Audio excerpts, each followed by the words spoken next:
All right, thank you. Good morning, everyone. Have a seat. Welcome back. While we were on our overnight recess, did anybody watch, read, listen to any news accounts related to this case, do any independent investigation, or talk to anybody about anything related to this case? No. Okay, very good. All right, State, you can call your next witness. Yes, State calls Ken Stevenson.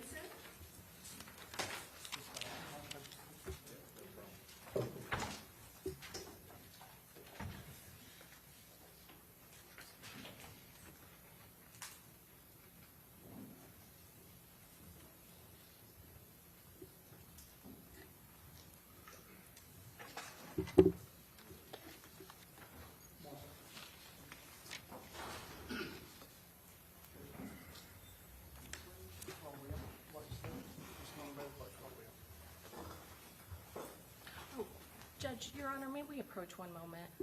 Sure, go ahead and have a seat on the witness stand. Come on up.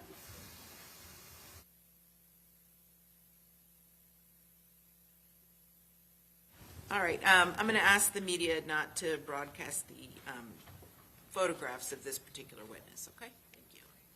All right, you may proceed.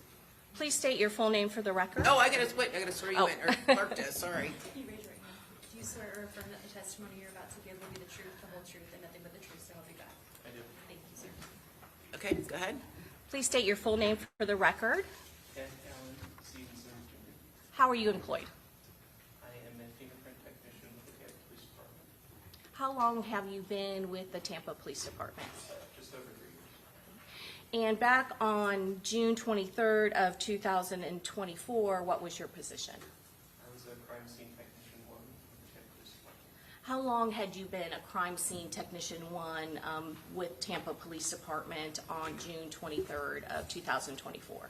About 5 months at that point. What sort of training and education did you receive in order to get that position? I have a associate's in science and criminology and a certification in crime scene technology from the Hillsborough Community College.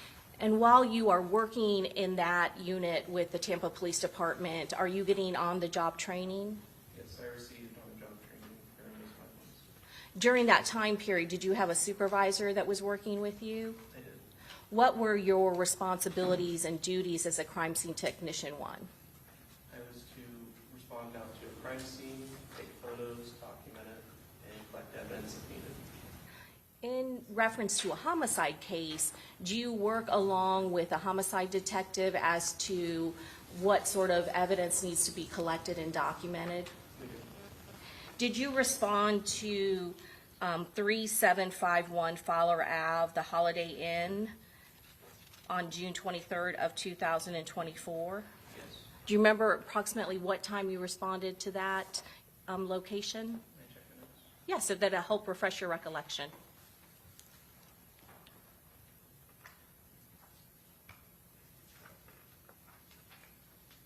We responded at 7:11 a.m. Who was your supervisor at the time?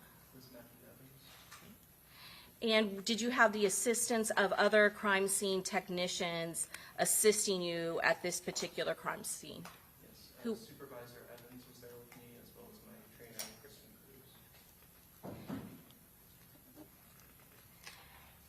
What were you tasked with to do specifically at the Holiday Inn? My supervisor told me I would only be taking photos of this particular scene, and that is all I did. I'm going to show you some photos. Did you also take photos of the other hotel home to suites? Okay, check my notes. Yes. Yes.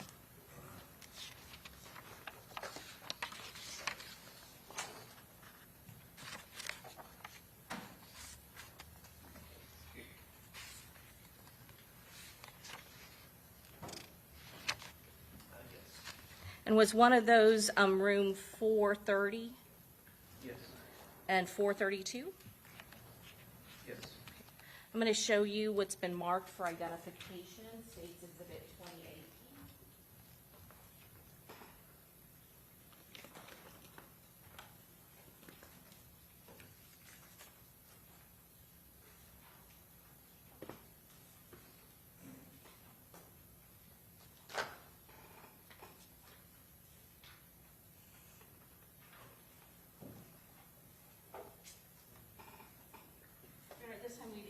into evidence States Exhibits 20A through P.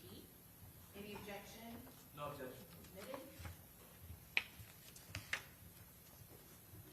Sir, were you asked to document different bullet strikes that occurred in those two rooms?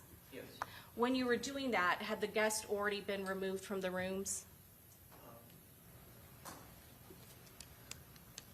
I don't recall completely. One of them still had people in there. Okay. Let me ask you what is being documented in 430.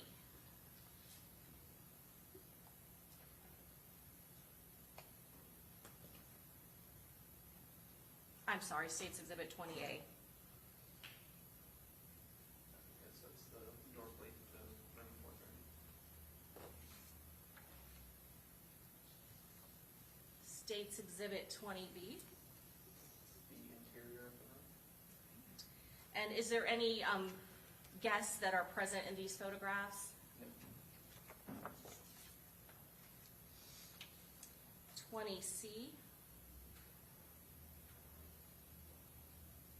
That's the interior of the room. I'm going to show you a close-up. 20D, is that same wall that is behind the bed? And let me blow this up a little bit. What are you trying to document in this photograph? Some damage to the wall.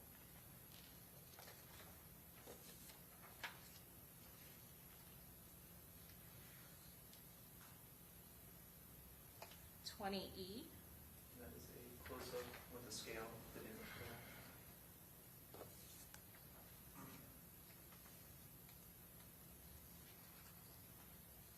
And then I'm going to show you 20G. This damage to a window in the same room on the interior side. And then is 20F that same photograph but with the blinds down? Yeah.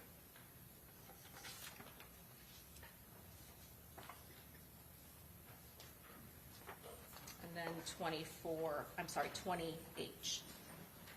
That's another bullet impact in the window.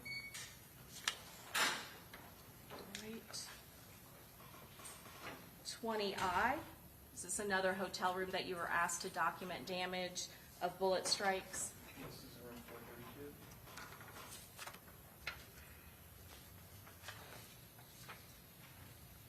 What are you documenting in 20J? It's the interior of the room from the front entrance.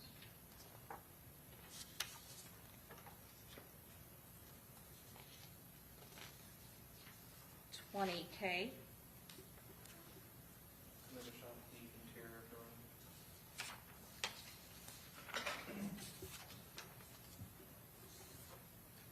And then 20L. It's an evidence marker showing the damage of the wall just above it.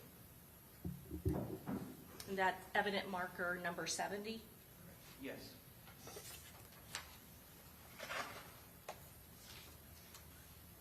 And is what's in 20M?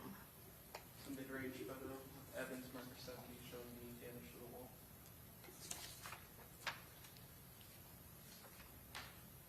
20N. And a close-up of that damage to the wall.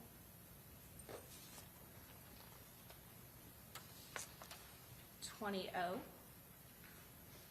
This damage to the ceiling above evidence marker 70. And a close-up of that same damage. 20P. Is that correct for the record? Yes.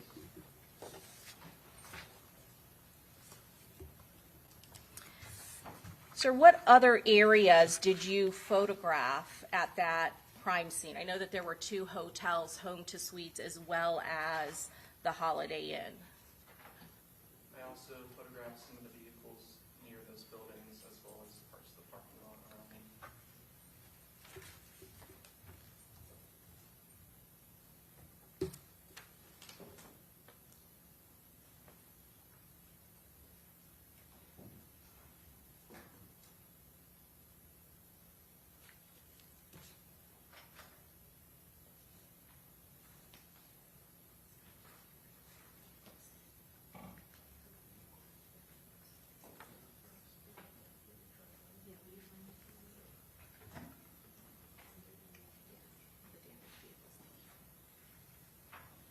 did you also take photographs of the shell casings, the 9mm shell casings, and where they were located?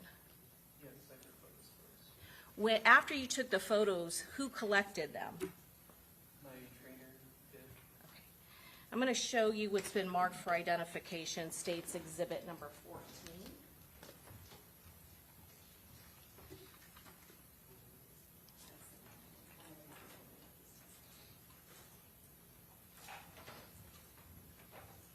Sir, after you were done photographing them, did your supervisor, Kristen Cruz, did she package all of the shell casings and then put them in envelopes? Some of them were placed in envelopes. Okay. What happened to some of the other ones? Some of the other ones were placed in some packaging given to us by ATF or the. And Mr. is that- Steve, I'm sorry, you're just a little bit soft-spoken, so make sure you're speaking into the microphone, because I'm seated next to you and I'm having trouble hearing you. I'll ask you again, how were some of the 9mm shell casings packaged? Some were packaged in envelopes like this, and some were placed in a small vial. Why were they placed in a small vial? It was to keep the integrity of any DNA evidence that may be on them. And is that special packaging provided to you from ATF in order to preserve that type of evidence? Yes.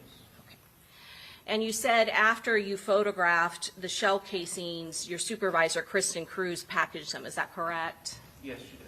And how long had you worked with Kristen Cruz? It's quite about 2 months. Okay. And do you recognize her initials and her handwriting? I did. And after an evidence is collected, what is the standard procedure for crime scene technicians to package it? For the casings, it will be placed in gauze and then placed into the envelope. After that, it's either secured in one of our cabinets or placed with the evidence section. Does the crime scene technician document the location and the evidence marker where each particular shell casing comes from? Yes. And is that in order to be able to identify it at another time? Yes, to show where it was. And State's Exhibit number 14, do you recognize the handwriting on that package? I did. Are there other seals and other markings on that particular item after it goes to the Florida Department of Law Enforcement to be tested? Yes. And is it then initialed by whoever opens the package and sealed again with initials being added on it? Yes. But you recognize your supervisor, Kristen Cruz, handwriting and her initials when she originally packaged the item, is that correct? Yes. What is the evidence marker that that particular 9mm shell casing is located at? Evidence marker number 62. Your Honor, at this time, we would introduce into evidence State's Exhibit number 14. Any objection? No objection. Admitted? Sir, can you go ahead and open it and take a look inside?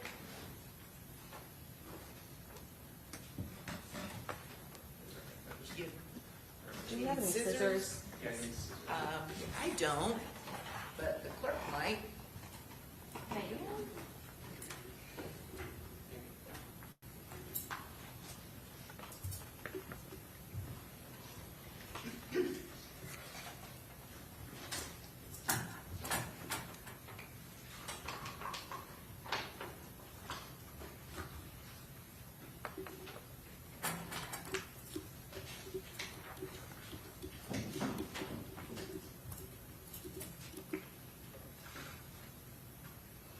Did you go ahead and take a look inside? Yes. Is that one of the 9mm, is that the 9mm shell casing that was located at that evidence marker 62?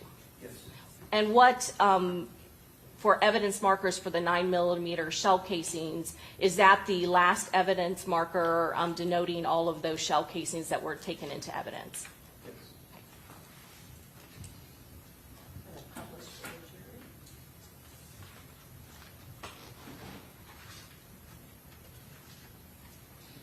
So that's what was photographed and collected at evidence marker number 62?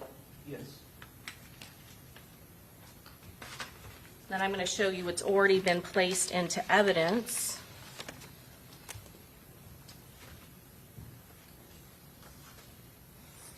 Exhibit 13A. What are these yellow cones that are on the street? These are evidence markers 59, 60, 61, and 62. And at each one of these evidence markers, 59, 60, 61, 62, those are some of the 9mm shell casings that were located at the crime scene. Is that correct? Yes. Do you also take close-ups of each individual shell casing at each of those evidence markers? Yes. What are you documenting in State's Exhibit 13B? That's a shell casing near evidence marker 59. Then do you also take a photograph of the shell casing itself in 13C? Yes, that's a close-up. And do you do that meticulously for each and every shell casing that is at the scene? Yes. I'm going to show you State's Exhibit 13D. What are you documenting there? Shell casing next to evidence marker 60. State Exhibit 13E. A close-up of that casing. State Exhibit number 13F. A casing next to evidence marker 61. State Exhibit 13G. A close-up of that casing. And then State Exhibit 62. A casing next to evidence marker 62. And is that the shell casing, the location of the shell casing that we've introduced into evidence here today? Yes. And State's Exhibit 13I. A close-up of that casing.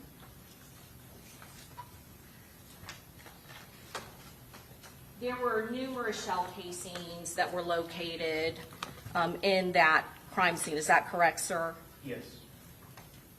Were there also other items such as fragments and projectiles?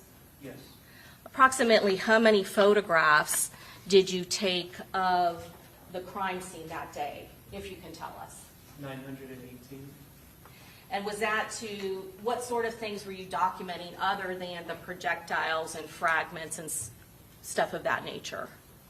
Any damage left by those fragments, vehicles damaged, the buildings that were damaged, the rooms that were damaged, as well as the decedent. And you mentioned some of the vehicles. You're the one that actually took all those photographs, is that correct? Yes. And I'm not going to show you all the photographs because the crime scene detective has already testified to them, but I just want to go over a few. 16A, is that one of the photographs where you were documenting some of the damage that occurred? Yes, Did you also document the interior of the vehicles? I did. I'm going to show you 16C. Again, is that a close-up of one of the bullet holes that went into the van? Yes. Or the SUV, I apologize.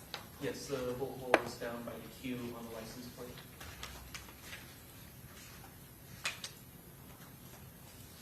Did you also document the damage that was inside of the vehicle 16H? Yes.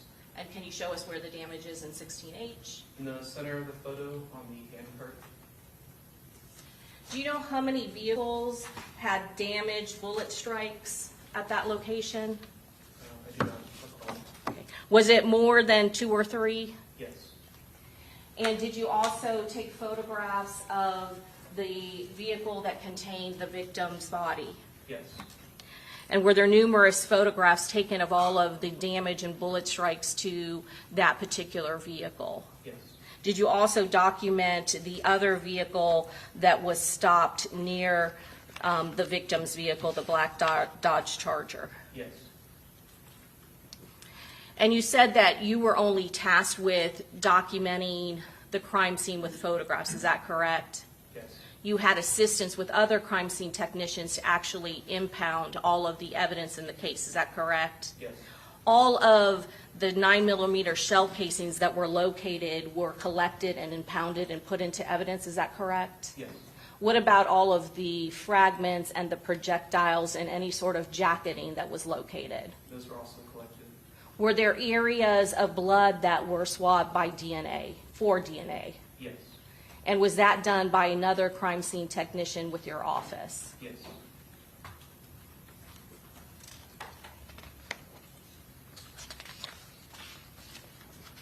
Your Honor, may I have one moment? Your Honor, at this time, we would pass the witness. Ross?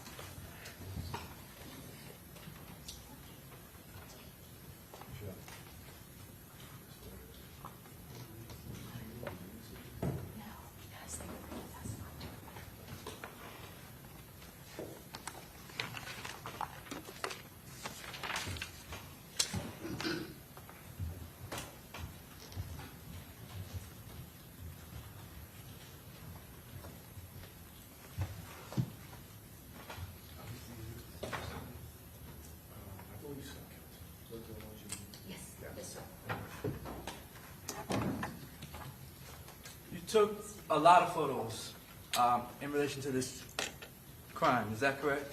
Yes. 918 to be exact? Yes. But you also, when you took some of those photos, you used gloves, right? Yes.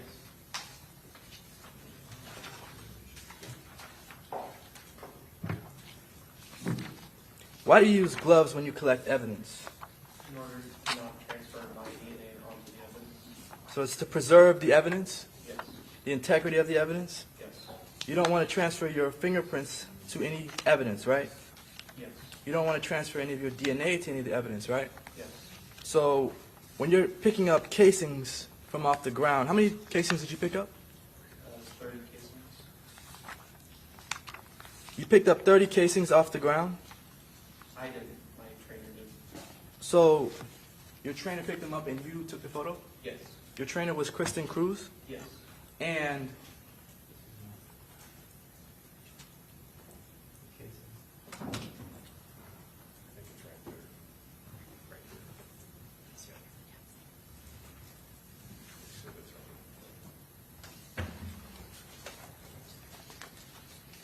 showing what's in evidence is State's Exhibit 13C.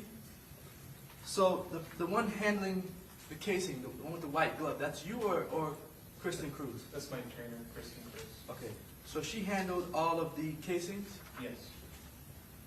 including this one and 13I? Yes. All right.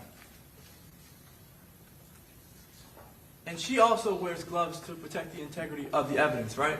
She does. She's wearing gloves so that she doesn't transfer her DNA onto the casing, correct? Yes. And she doesn't want to transfer her fingerprints to the casing, correct?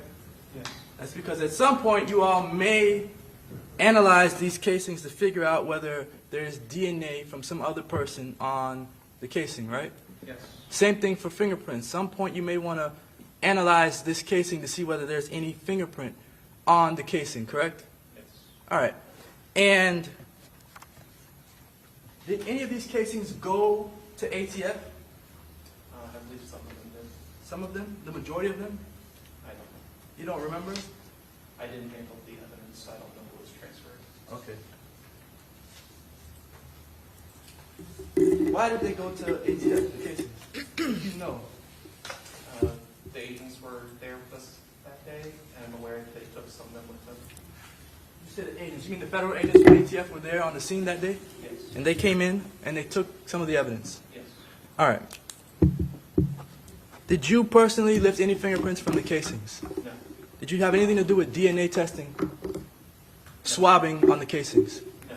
Did you lift any fingerprints from any evidence? No. Did you do any DNA swabbing on any evidence? No. So your job was solely to take the pictures, the 918 pictures that you took, Correct. and you didn't even physically handle any of the evidence? Correct. No further questions. Okay, redirect. Yes, Your Honor.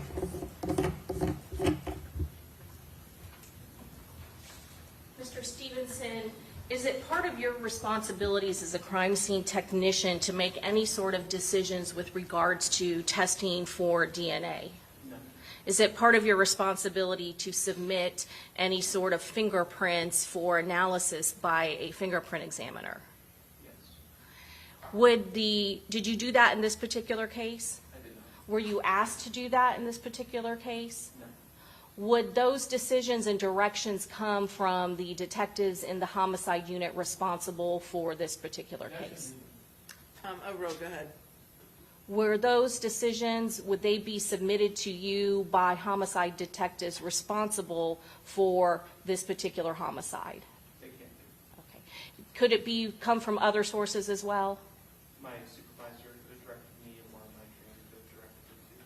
Okay. But you weren't asked to do that in this particular case, is that correct? Correct. And you're not aware of whether or not that was done or not by the federal agents in this particular case? Correct. All right. I have nothing further, Judge. All right, may this witness be excused? Yes. Okay, thank you, sir. You're free to go. Okay, State, call your next witness. State calls Officer Bahamundi Vega.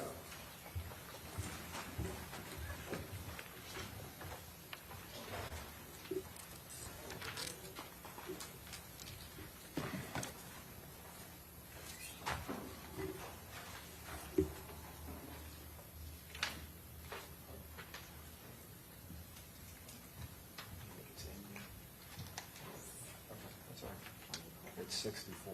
Yes.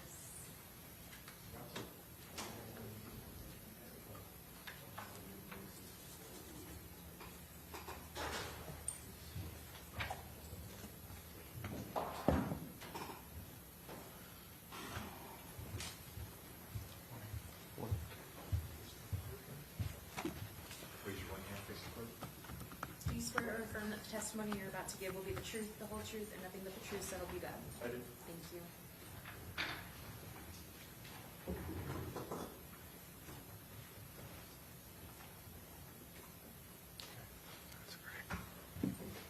Good morning. Good morning. Would you please state your name and spell both names, please? My name is Officer J.L. Bahamundi Vega. First name J-A-E-L.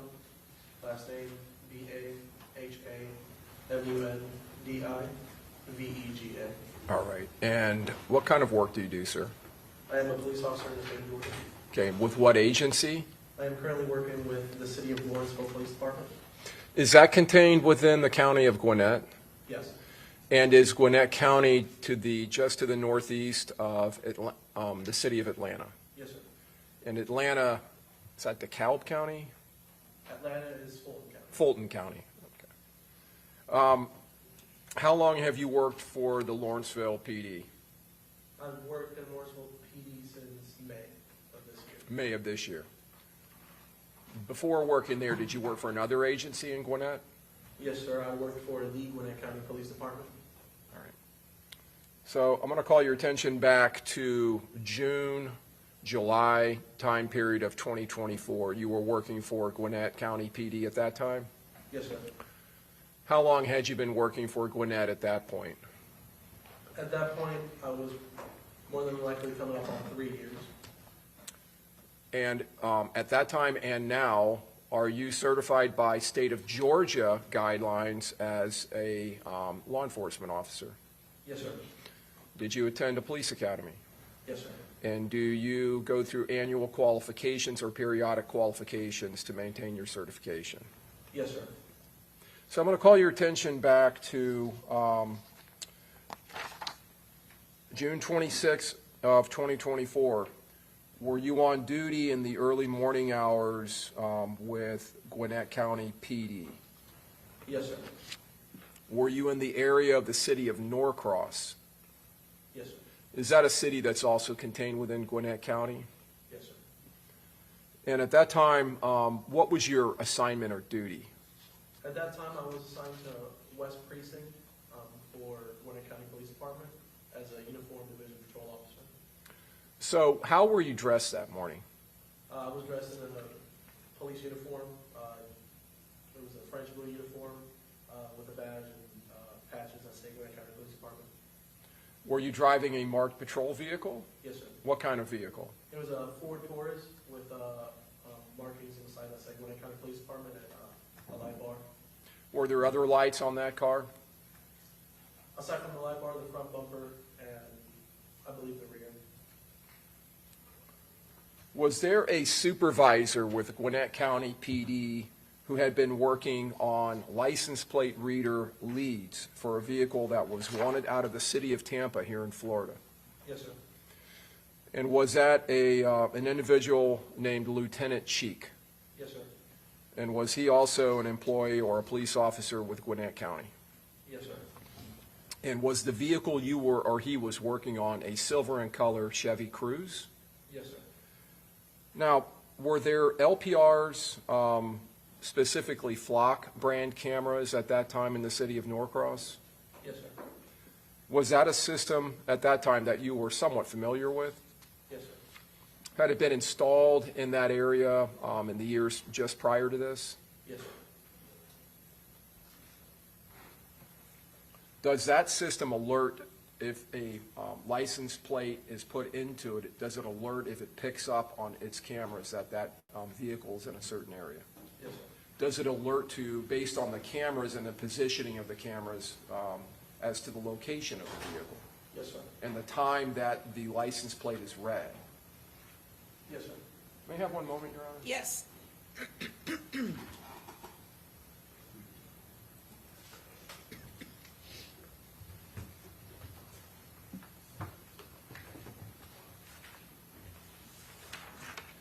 Did Lieutenant Cheek contact you and some other uniformed officers to assist in searching for that Chevy Cruze? Yes, sir. Were you in communication with him by radio, or did you meet with him in person that morning? Radio and in person. All right, and about what time in the morning did this happen? If I remember correctly, it would have been from the hours of 3 in the morning up to 6 in the morning. Were you at some point alerted by Lieutenant Cheek to a possible location for the vehicle? Yes, sir. And was that, again, based on Flock camera activity? Yes, sir. And let me just specify about Flock. Flock is a company, correct? Yes, sir. That's based out of Georgia, right? To my understanding, it is. All right, and that's Flock? Yes, sir. That's the spelling? And they manufacture and produce these LPR, or license plate recognition systems, Yes, sir. that include installing cameras. Yes, sir. So they contract either with a city or with a law enforcement agency to install those? Yes, sir. Was it brought to your attention that the silver Chevy Cruze was in an area near a hotel in Norcross? Yes, sir. And would that have been on Oak Brook Parkway? Yes, sir. Did you respond to that area? Yes, I believe the address is more than likely 5945 Oakford Parkway, if I'm correct. Okay, and that would be the address of a certain hotel in that area? Yes, sir. When you responded, were you alone in your patrol car or was someone with you? When we responded, I was alone in my patrol car, yes, sir. Okay, and was there another patrol car or other patrol officers that were responding in their cars to that area? Yes, sir. And was this occurring at around 6:40 a.m.? Does that sound right? All right. So based on the information provided to you by Lieutenant Cheek, did you respond to the, I believe it's called the Baymont Hotel on Oak Brook? Yes, sir. At some point, did you enter the parking lot? Yes, sir. And once entering the parking lot, did you visually see the Chevy Cruze? Yes, sir. Was it daylight at that point, or was there at least some light? It was daylight. It was daylight. And was the Chevy Cruze displaying the license plate 0F30BNRI? Yes, sir. And what was the vehicle doing when you saw it? So as soon as I hit the parking lot, the vehicle was front-facing parking. That is when I made contact with the vehicle. So it was pulling into a parking spot? Yes, sir. And you say you made contact with the vehicle. What exactly did you do? So I got behind it, I activated my emergency equipment, I stepped out of my vehicle and simultaneously black male stepped out of the vehicle. From what door? Driver. All right. And did your investigation reveal whether there was anyone else in the car at that time? Based on that time, there was no one else in the car. Okay. So he gets out simultaneously to you getting out of your patrol car. Are you producing anything from somewhere on your belt at that point? Yes, based on the fact that it was with the vehicle and all that, I pulled my firearm out and gave verbal commands. Now, at that point, did you have knowledge through either Lieutenant Cheek or other officers as to why that car was wanted or what it was in relation to, what kind of investigation? Yes, sir. And what did you know at that point? At that point, through running the vehicle through Florida's database, the CIC database for license plates, it came out as a vehicle involved in I believe, a homicide, if I remember what the hit was. Okay. Now, were you aware at that point, when you were in your vehicle at that time, of the murder of an individual who had a celebrity name of Julio Foolio? Yes, through just social media, but yeah. Did you associate the two things? That car was wanted in relationship to that homicide? Yeah, I basically put it together on my own, based on it was Tampa and the date of entry. All right. From it, I believe it was probably 3 days or some change after the fact. Did you know that firearms had been involved in that homicide? Yes, sir. Okay. And is that one of the reasons you pulled your duty sidearm? Yes, sir. When you produced your sidearm and you were exiting your car, did you point it at the suspect that was getting out of the Chevy Cruze? I did. Did you give him verbal commands? Yes, sir. What type of verbal commands? I believe I said, let me see your hands. Just try to get compliance from him verbally. Did he comply? No. What did he do? He decided to run. When he ran, did you run towards him or take off? Once he ran, I gave chase. All right. Behind him as well. So you're chasing him. What happens? As we're chasing, I drew my department-issued taser 7 at that time, and deployed 1 set of cartridges. It appeared that he fell behind the car. It looked like he was about to get back up and run again, and I deployed a 2nd set of cartridges. Now, the parking spot that he was pulling into, was it near the actual building of the hotel? Yes, it was connected to the hotel. When he ran, did he run near the hotel or around the hotel? Yes, he ran. He basically stayed on the side of the hotel and ran towards the back. When you tasered him or when you deployed your taser, was that in an area that was behind a line of parked cars? Yes. And is that where he was running? Yes. Did the tasers, as far as you know, make contact with him? The first set of probes probably did not. The 2nd cartridge did. Okay, we'll get to that. You deployed a 2nd cartridge in your taser. Yes, sir. So if you could, just for those who don't know, with a taser, when it deploys, there are prongs, right? Yes, sir. Are there leads, wires that lead to the prongs? Yes, sir. Are the prongs designed to lodge in flesh or to try to get into the body in some way? Yes, sir. And do they separate as they deploy? Yes. What's the purpose of the separation? So the purpose of separation, we are taught in the academy to split the belt line. At a certain distance, the probes would, the cartridges, the probes would essentially travel like at a V formation to try to get a better spread to a person's body to achieve neuromuscular incapacitation. So when they're deploying, they're moving in a V, so they're spreading out, and they're going to hopefully impact the body is the intent, correct? Yes, sir. The intent is to get ideally 1 upper body, 1 to a leg.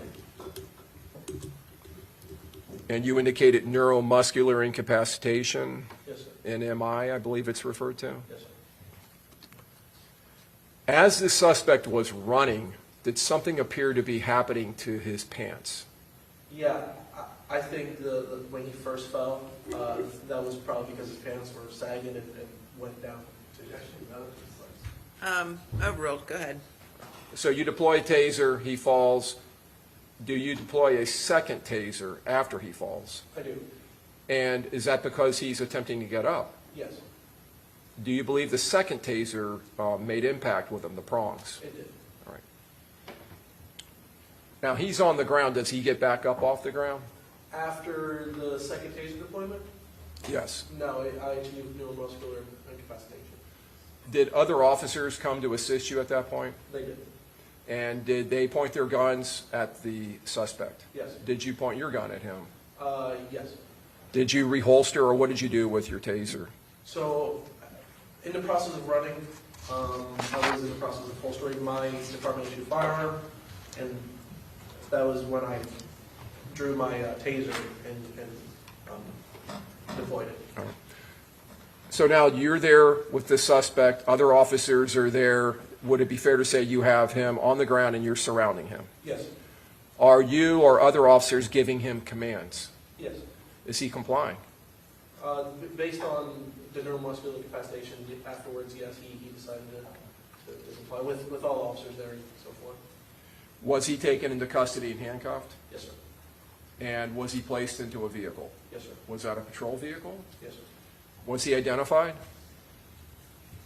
I had him priorly identified. Oh, you did? Okay. He wished not to give me his date of birth, All right. just to confirm further his identity. Did you later confirm his identity as Rashad Murphy? Yes, sir. Now, later in your investigation, did you assist officers in detaining another person Yes, sir. that was related to the Chevy Cruze?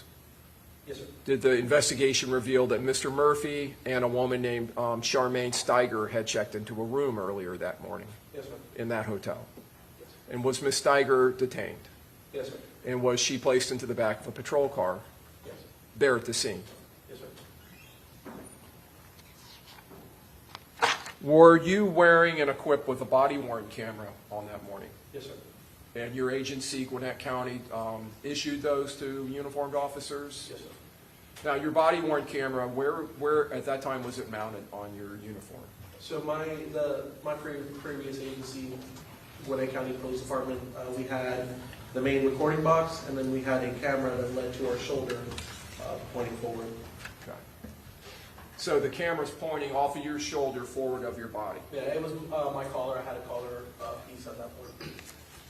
Was the camera activated when you pulled up behind the Chevy Cruze? Yes, sir. When you pulled up behind the Chevy Cruze, and did you pull up in a way to attempt to pin the Chevy Cruze in between the other two cars it was parking between? Yes, sir. Your Honor, we would tender state 64. Any objection? No objection. Okay, admitted. So your body-worn camera is activated. Is it recording? Yes, sir. Okay.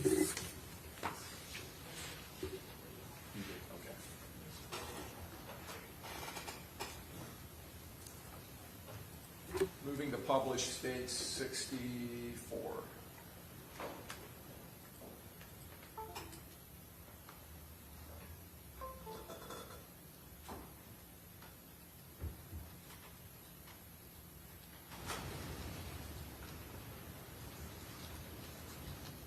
That's the interior of your patrol vehicle? Yes, sir. And to the right, is there a computer mounted? Yes, sir.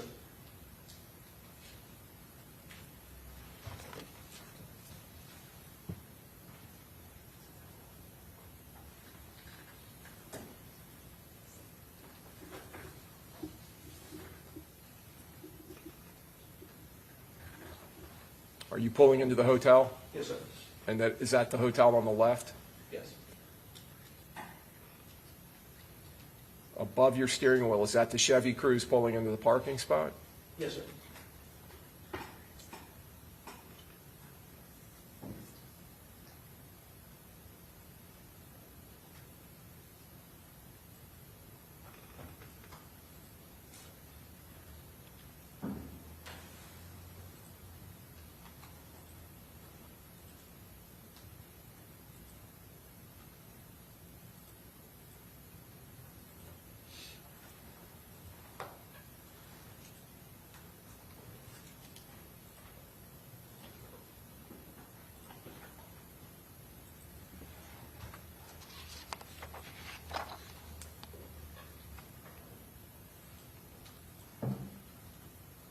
The yellow device that's in your hand, is that the taser? Yes, sir. And we could see the wire hanging out of that, is that the lead? Yes, sir.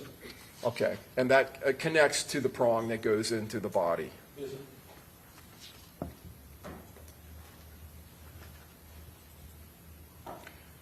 Did Lieutenant Cheek, to your knowledge, contact law enforcement here at Tampa Police Department in Tampa, Florida, to alert them to the arrest of Rashad Murphy?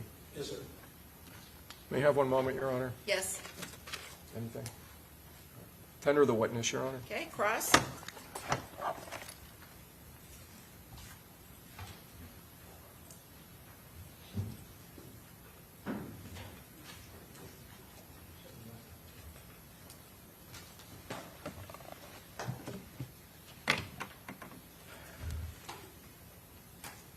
You ever come into contact with Alicia Andrews?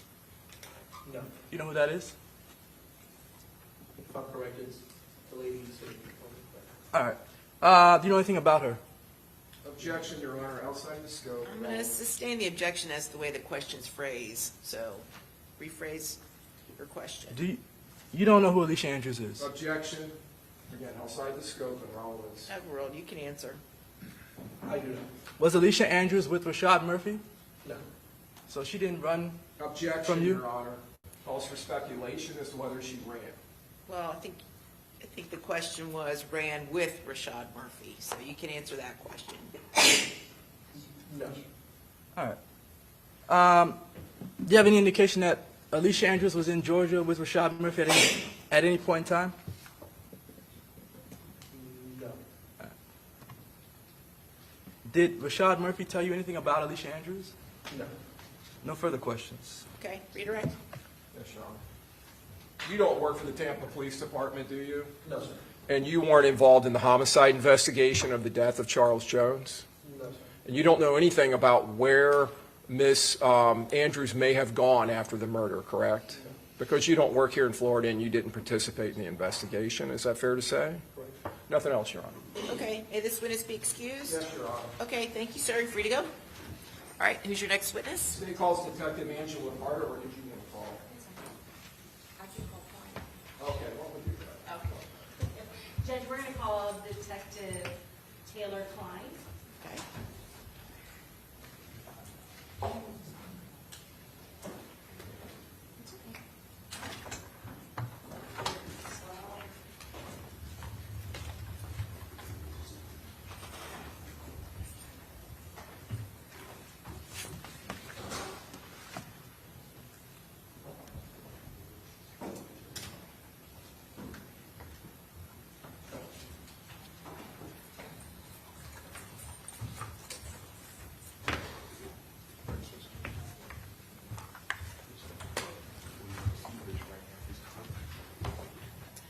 Do you swear or affirm that the testimony you're about to give will be the truth, the whole truth, and nothing but the truth, so help you God? I do. Thank you.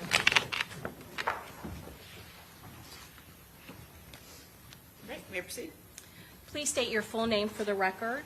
Taylor Klein, K-L-I-N-E, How are you employed? with the city of Tampa as a police detective. How long have you been with the city of Tampa? A little over 10 years. How long have you been a detective in the homicide unit? 2.5 to 3 years. Were you, did you participate in the investigation of the homicide of Charles Jones? I did. Who was the lead investigator? Detective Juan Ramos, How is the homicide unit, how many detectives are in the homicide unit at the Tampa Police Department? about 12 detectives. Is there a sergeant that is in charge as well? Yes, there is. How many? 2. How is a homicide case assigned at the Tampa Police Department? So typically, we will have a person that's assigned as a lead detective. That lead detective will have an assistant, so a second detective that's helping them. And then depending upon the scene of the homicide, there could be anywhere from 2, 3, 4 detectives, depending on how big it is, how expansive it is, and how much work needs to be done. Do you work as a unit and assist whether or not you're the lead investigator in a particular case? Yes, that's one of our strengths. It's kind of like communal, where we all use our experience, our expertise in different areas to come together to investigate these crimes. Who was assigned as the lead homicide investigator in this particular case? That would be Detective Juan Ramos. And did he have a second to assist him in the investigation? Yes, he did. Who was that? I believe that was Detective Aaron Campbell. And is Detective Campbell, has he been promoted and is no longer in the homicide unit, is that correct? Yes, that is correct.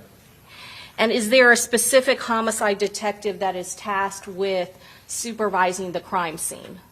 Yes, Was there one assigned to this particular case? I believe so. And do you know who that was? It would be, I believe, Detective Alverson. Now, I'm going to ask you what specifically that you did. Did you yourself respond out there to the home to suites across from the University of South Florida? I did not. When were you assigned to assist in this investigation? Some days later, so it would have been in July. What specifically were you tasked to do? So Detective Juan Ramos had identified a cellular device, in this case related to one of the suspects. He had done a search warrant and received timely advance of geolocational data for that device. And it was clear before this incident that it had gone to several different locations. So I identified a specific time before the homicide had occurred and went out in that area attempting to locate video confirming the devices in that area. Okay. Did you know which suspect timing advice data that you were looking at the time? Yes. Whose was it? That'd be for Alicia Andrews. And can you tell the jury briefly what is timing advance records obtained from a search warrant from a cell phone provider? So obviously every cell phone has a network that it's on. When you're using your phone, obviously it's using data, so it's interacting with cell sites. And cell phone companies can provide data showing general locations of where the device is at certain times when it's being used. And in this particular case, did you know when the incident occurred, the exact timing of when the shooting of Charles Jones took place at Home to Suites? I did. And were you aware that there was video footage of when that occurred? Yes. Would you also have had knowledge of when 911 calls started coming into the Tampa Police Department? I don't remember at the time, but I'm sure that was looked at by other detectives.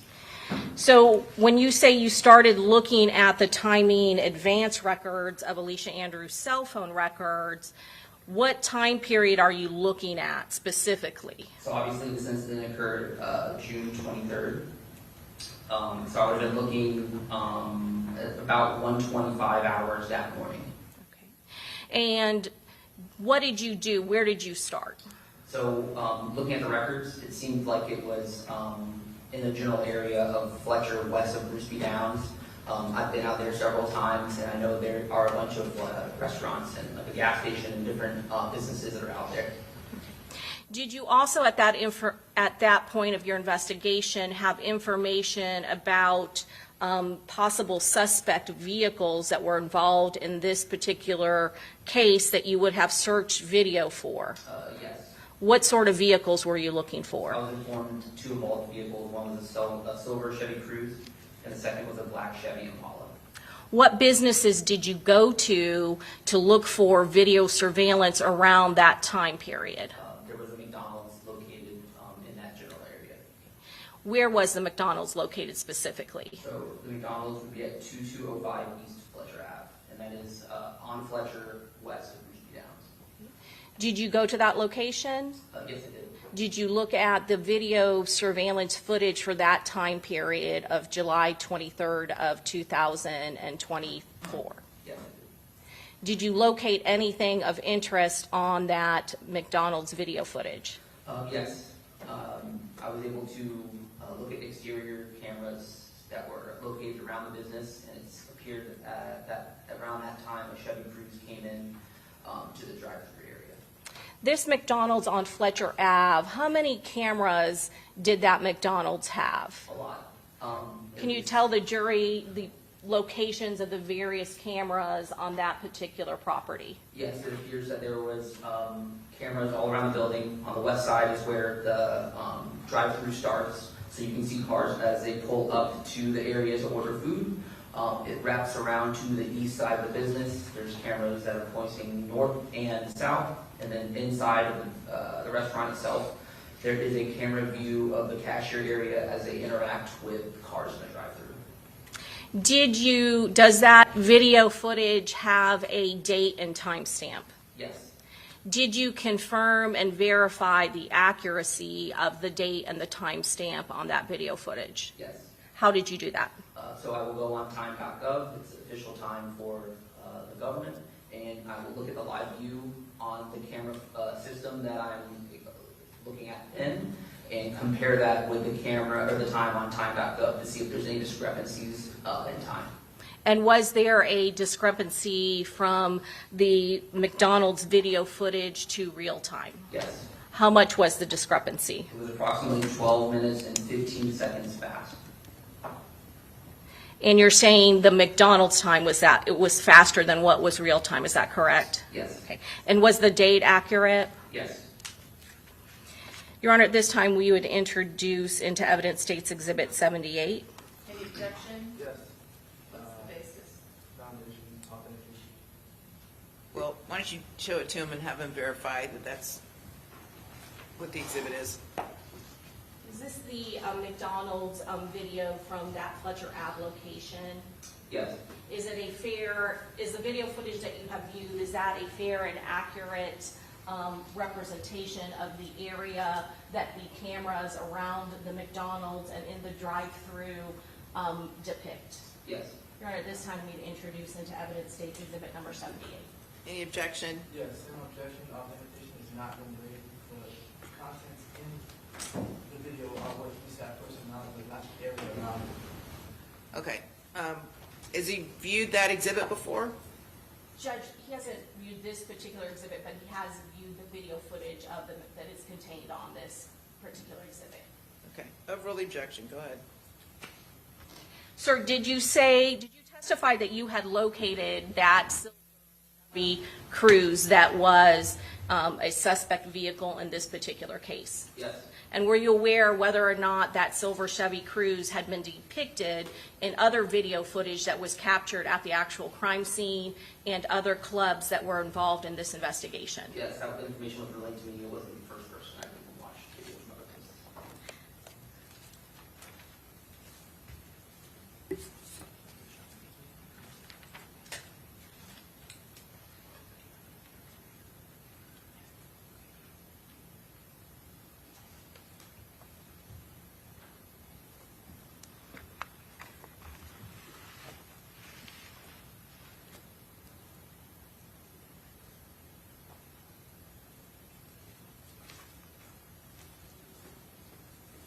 And sir, can you tell us what is the street that is being shown outside of the McDonald's parking lot? That's going to be Fletcher Avenue, and this business is located on the southern side of Fletcher Avenue. And then will you indicate to the jury when you see the silver Chevy Cruze that you were looking for and that you found on this video surveillance?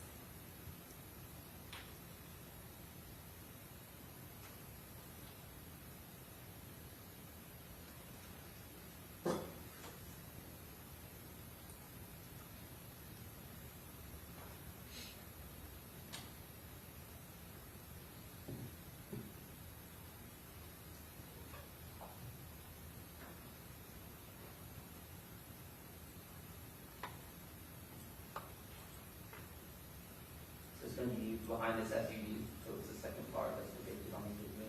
And for the record, can you note the time? It's 1:47:10 on the DVR time, and it's 12 minutes past 8 minus 12 minutes. And where is this camera located at the McDonald's? This is on the west side of the business, and this is the beginning of the line to order through the drive-through.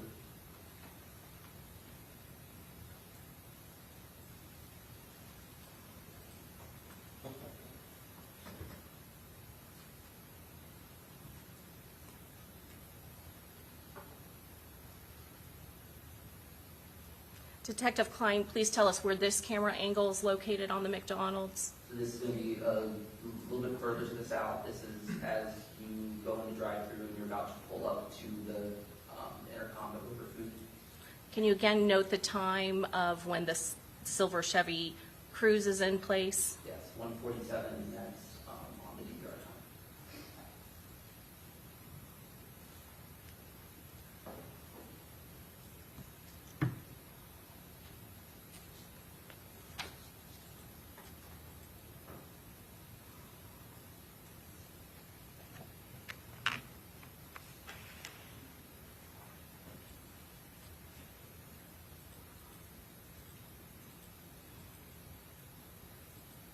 And where is this camera angle? So this is on the southern portion of the building.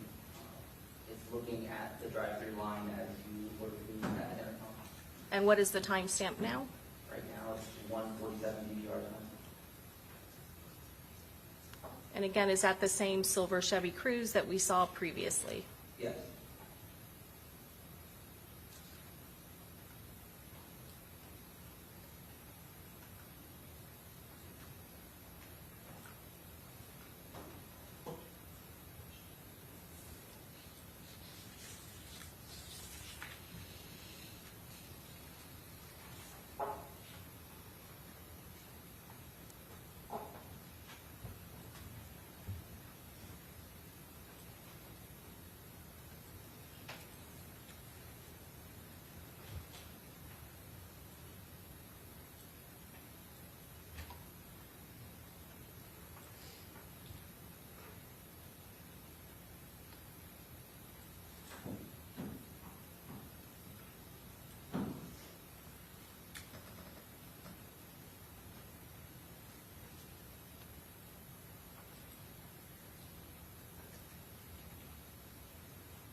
And Detective Klein, where is this now camera angle?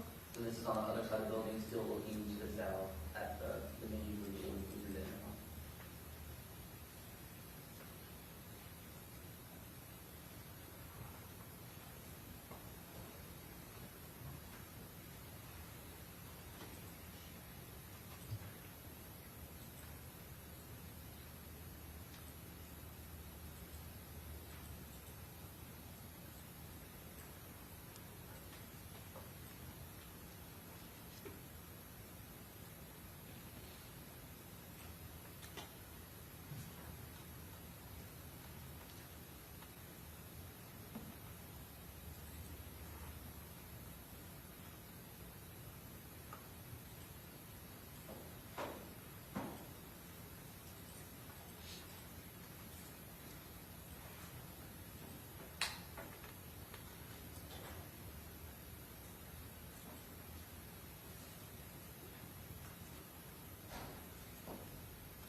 And where is this camera located? This is on the east side of the building, looking to the south, and it's of the drive-through line. You're exiting the intercom area of the menu and going towards the windows to pay and receive your food.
Detective, is that the same silver Chevy Cruze coming into view?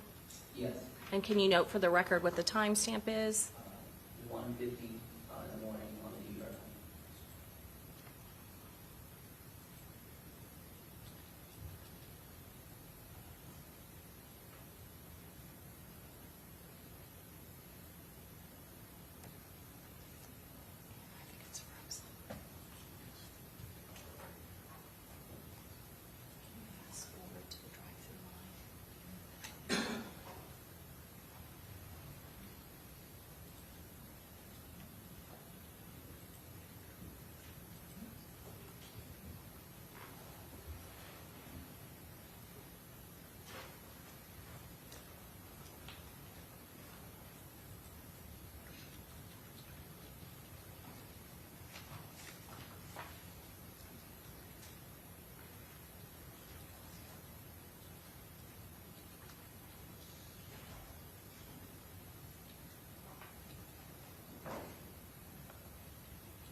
Judge, I think I'll publish it later. I'll just ask him a few more questions. We're having some technical difficulties. Okay. Sir, after you left the McDonald's, did you go to any other businesses in that area? I went to a couple of other businesses in the general area. Was not able to locate any video that had any evidentiary value to this case. At some point, did you go to the Truth 18 Plaza? Yes. When did you go to that location? It would have been 2 different days, the 3rd of July and the 5th of July. Why did you go to that location? We were given information by the lead detective, Detective Ramos, that the victim may have been in this general area before the homicide had occurred. Were you working with other detectives when you went to that location? Yes, I was. Who were you with? Detective Lipsky and Detective Wheelan. Did you locate video footage where Truth 18 was located? Yes. Well, I would just ask the witness not to read off his report. Okay, so you just need to testify from your memory, and if you need to refresh your recollection by looking at your report, you just need to tell us that you're doing that, and so take a moment, look at your report, refresh your recollection, and then continue testifying, okay? again, what day did you go to Truth 18? That's fine. You can look at your report to refresh your recollection. 2 days, the 3rd of July and 5th of July. Okay. On the 3rd of July, did you notice any sort of cameras at that location? Yes. What is the address of Truth 18? Again, if you need to refresh your recollection by looking at your report, go ahead and then let me know when it's refreshed. So it's a complex located at 4819 East Bush. There's a bunch of different businesses there. It's like a little strip mall. Okay. Is that located here in Hillsborough County? Yes. Do you know approximately how far Truth 18 is located from Home to Suites? Off the top of my head, probably a mile or 2 away. And were there any businesses that had surveillance video of that strip plaza in which Truth 18 is located? Yes. What businesses had video footage? So the nightclub itself had a DVR system with cameras, and then the complex itself had camera systems that kind of monitored just the general areas, and that was in a hair salon that was located within the property. What was the name of the hair salon? If you need to refresh your recollection, you may do so. Habib's Hair Design. Okay. And did that business have video cameras that pointed to the parking lot of that strip plaza in which Truth 18 is located, as well as the stairway leading up to the entry to Truth 18? Yes. Were you able to locate video footage from June 23rd of 2024 that captured the victim, Charles Jones, and members of his entourage friends entering that location? So in this instance, I downloaded just a block of video. I didn't necessarily examine it and look for the contents. It was just kind of like, we just need to secure this, and then we can review it at a later point. And so was that blockage of video footage, did you provide that eventually to Detective Ramos? Yes, it did. What sort of blockage of time did you get from that business containing that area that we've talked about? Basically, from the time this incident occurred, the homicide, and a couple hours before. And when you were there, did you confirm or verify, or one of the detectives with you confirm the date and the timestamp of the video footage from the Truth 18 Strip Plaza? Yes, it did. How off was the time for the video? If you need that to refresh your recollection, absolutely. So we found that the video was 22 hours, 45 minutes, and 9 seconds fast. And did you relay both that information and the video footage to the case detective in this particular case? Yes. Your Honor, may I have one moment? Yes, Your Honor, we pass the witness. okay. Okay, may this witness be excused? Yes, Your Honor. Okay, thank you, free to go.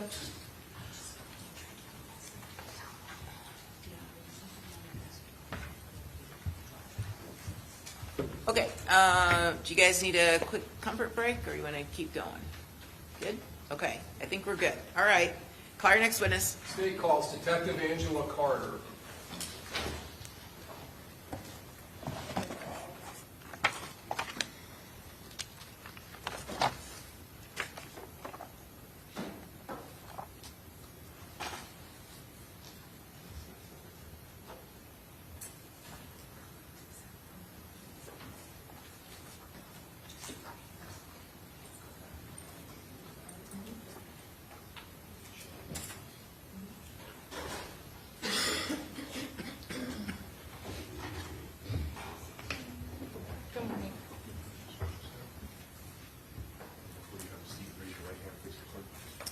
swear or affirm that the testimony you're about to give will be the truth, the whole truth, and nothing but the truth, so help you God? I do. Thank you. Okay, you may proceed. Police Court. Good morning, ma'am. Good morning. Would you please state your name? I'm Detective Angela Carter, And how are you employed? Gwinnett County Police Homicide Unit. How long have you worked for Gwinnett County Police? Since October of 2016, so 9 years. 9 years. And how long have you been in the homicide unit? It is since September 2021, Okay. and I've been in investigations since March of 2020. So you were an investigator in another area of the agency before homicide? Yes, Ma'am, are you certified under state of Georgia guidelines as a law enforcement officer? yes, And did you attend a police academy at the beginning of your career? yes. Since you've been in homicide, in addition to periodic and annual qualifications that you have to attend and complete for your certification as a law enforcement officer, have you completed and attended other training in relation to homicide investigations? Yes, I have. All right, so I'm going to call your attention to the morning of June 26 of 2024. Were you requested by a supervisor to respond to some location in reference to this case? Yes, And was that in the city of Norcross? yes. And who was it that contacted you? My sergeant, Michael Poppy. Is Sergeant Poppy, is he Detective Sergeant of Homicide? Yes, he is. And where, do you recall where you responded to? Yes, 5945 Oak Brook Parkway in Norcross, the Fremont Hotel. Now, what time of day was this? I got there around 9 o'clock in the morning. All right, and where were you responding from? My house, I had just dropped my son off for school. And were you on the way to work in any event? Yes, When you arrived on scene at that location, were there other officers there? yes, Did you make contact with them and with your sergeant? yes, He was there at the scene? yes. And after speaking with them, were you alerted to the fact that an individual named Rashad Murphy had been taken into custody? Yes. Was there another individual there on the scene that was in the back of a patrol car? Yes. And were you alerted that that person's name was Charmaine Steiger? Yes. After arriving and speaking to your supervisor, did you make contact with her? I did. Did you actually walk up to the patrol car and open the door and speak with her through the door? I did. And at some point, did you request that she come with you to a precinct office? Yes. Did she agree to go? Yes. And once at the precinct office, did you end up interviewing her or attempting to interview her? I interviewed her. Okay. Did it come to your attention during that time that a cell phone had been located within the Chevy Cruze? Yes. And you were alerted when you came to the scene that Mr. Murphy had been detained after getting out of a Chevy Cruze? Yes. And that the Chevy Cruze was related to an investigation of a homicide here in Tampa? Yes. Was that phone that was found in the Chevy Cruze, was it brought to you by another officer? Yes, it was. When you received it, was it open and running? Yes. Was there an app or an application that was running on the phone? Yes. What type of application? Maps. So is that Navigation. a navigation application? Okay, that can be utilized as navigation or GPS. Correct.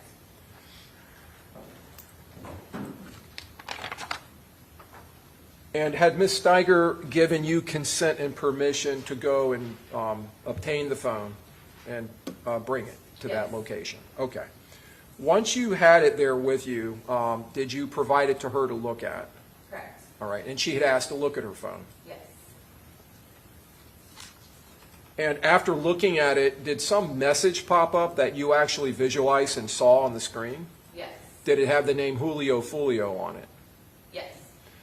And after looking at that message, did Ms. Steiger tell you she no longer wanted to look at the phone? Yes.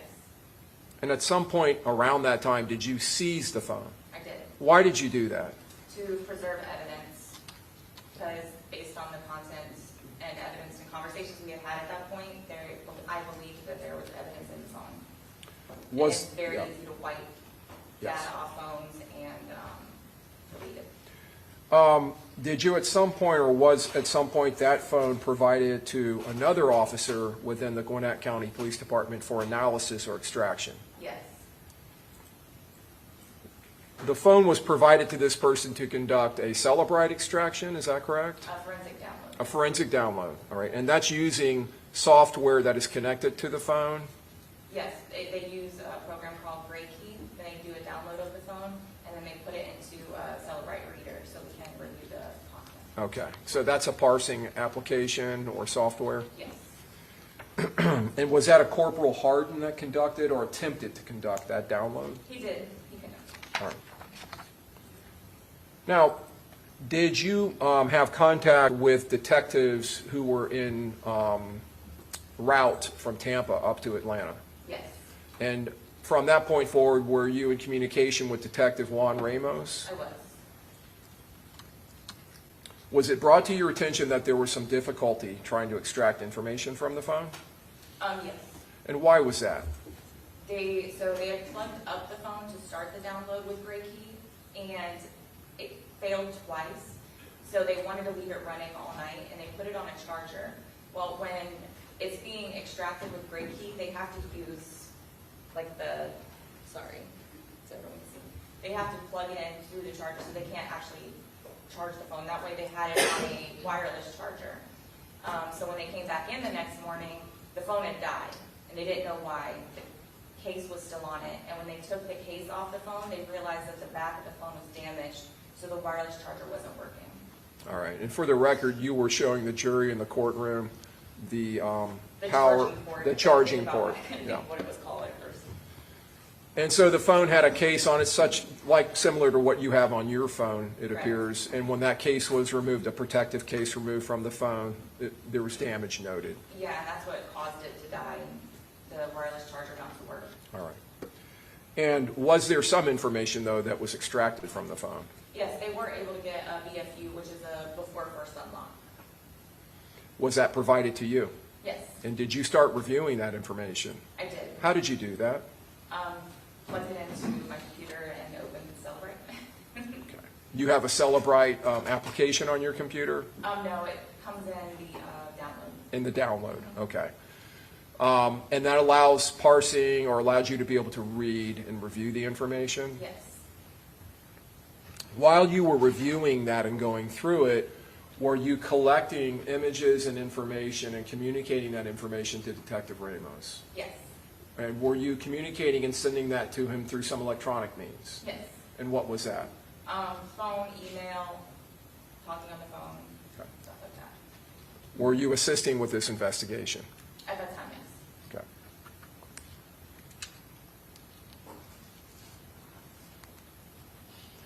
Now, you've indicated that you're reviewing images. Did you, in fact, take snips or record in some way the information that was on the computer screen? Yes.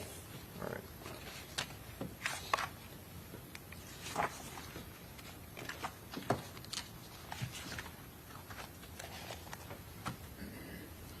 That's it. Hang on one moment.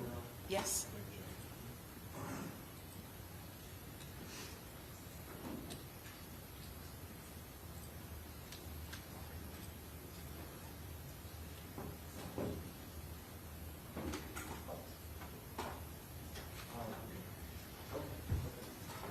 May we approach?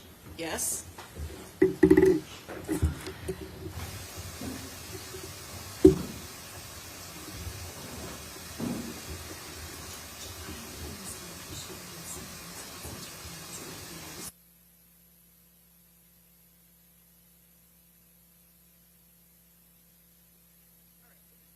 A quick morning recess, so if you all would step into the jury room, we'll be with you momentarily. All rise.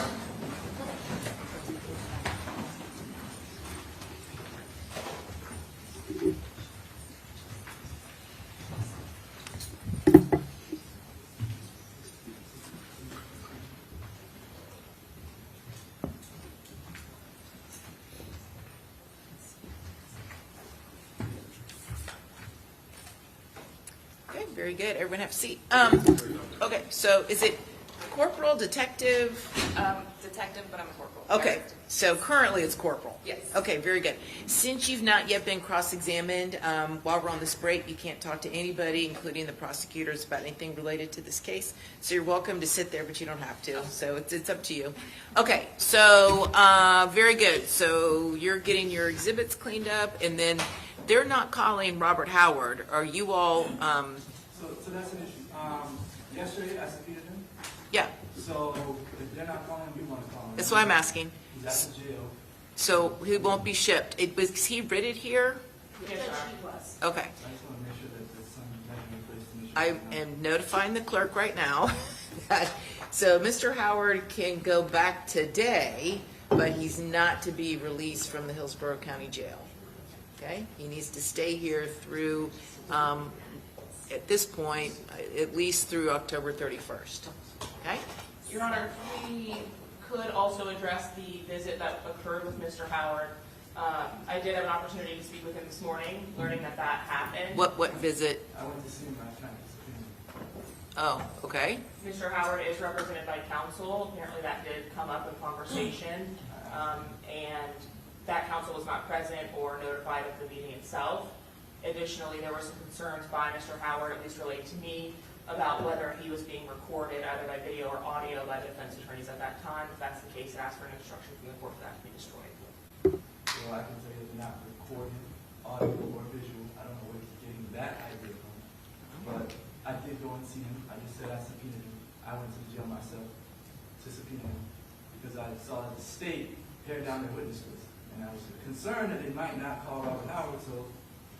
Okay, that's fine. So you're, as an officer of the court, you're saying that there was no surreptitious recording of Mr. Howard? I would have no reason to record it. Okay, I'm just asking. No, I didn't record it. Okay, he says he didn't record. Understood, Your Honor. The questioning that took place also was without the presence of Mr. Howard, because he was asked questions. Well, Mr. about- Howard, but without his without counsel. attorney, excuse me, because he was questioned not only about this case, but his federal case or potential exposure on that. I didn't.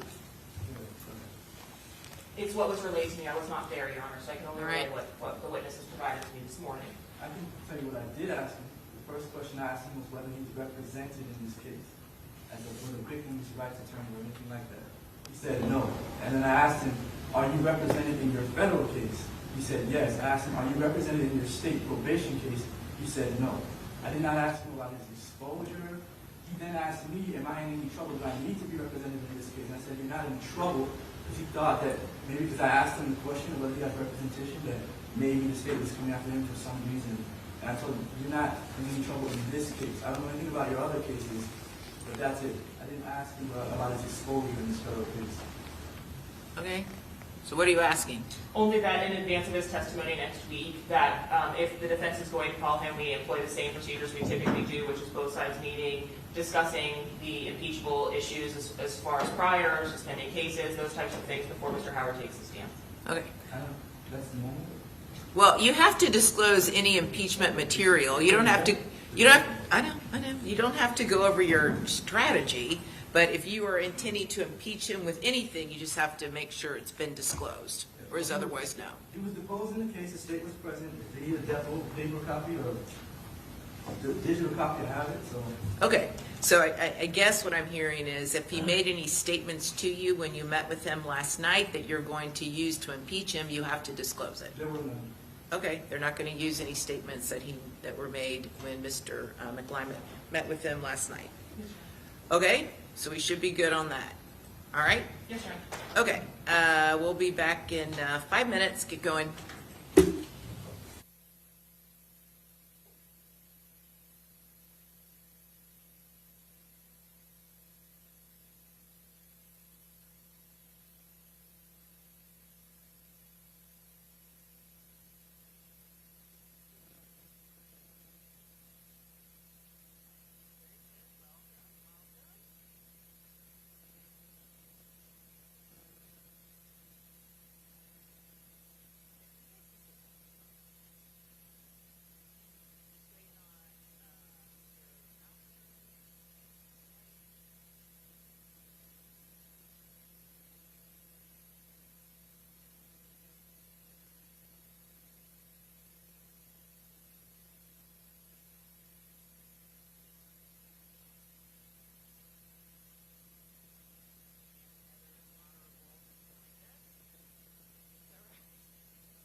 girls in the audience.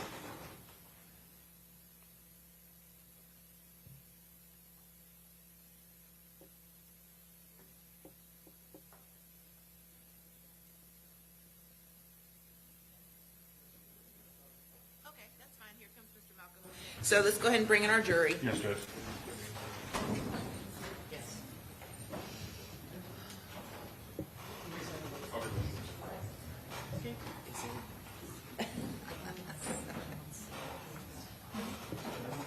I hadn't noticed until you said something. Now I'm just gonna hear.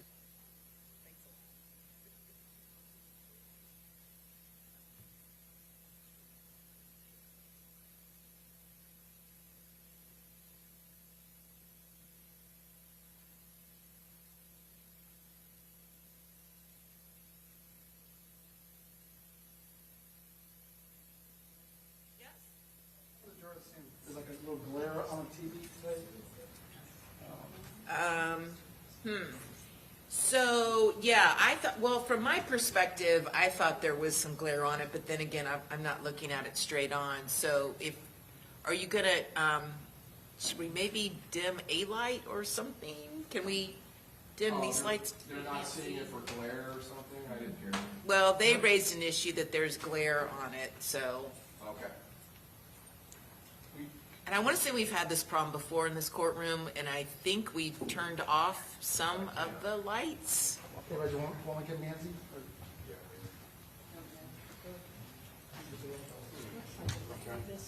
Yeah, these, Maybe these. yeah. Yeah. Switch sports over I'm having a vague recollection of having to do that previously. Judge, we think it might be this center strip from the last time. Yeah, we'll try and see what works.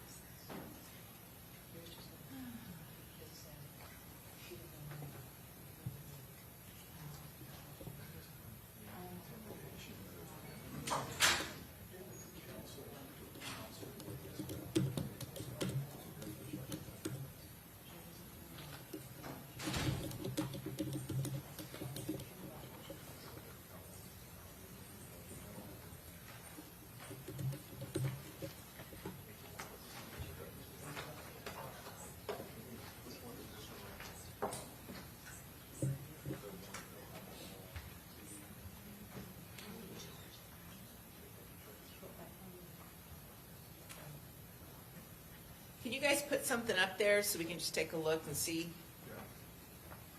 Let the jury know we're just working on the glare situation. Let me see.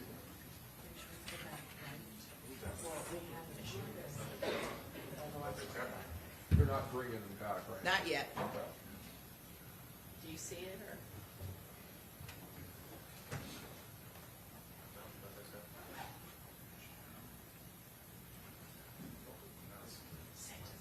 You can't sit.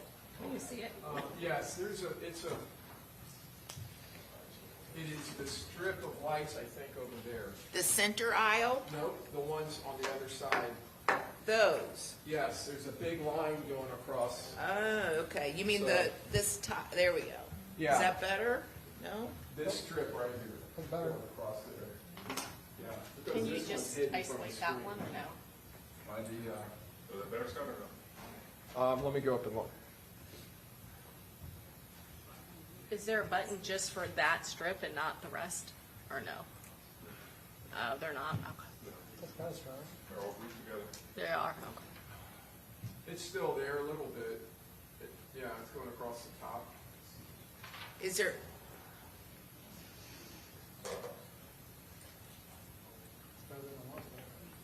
It's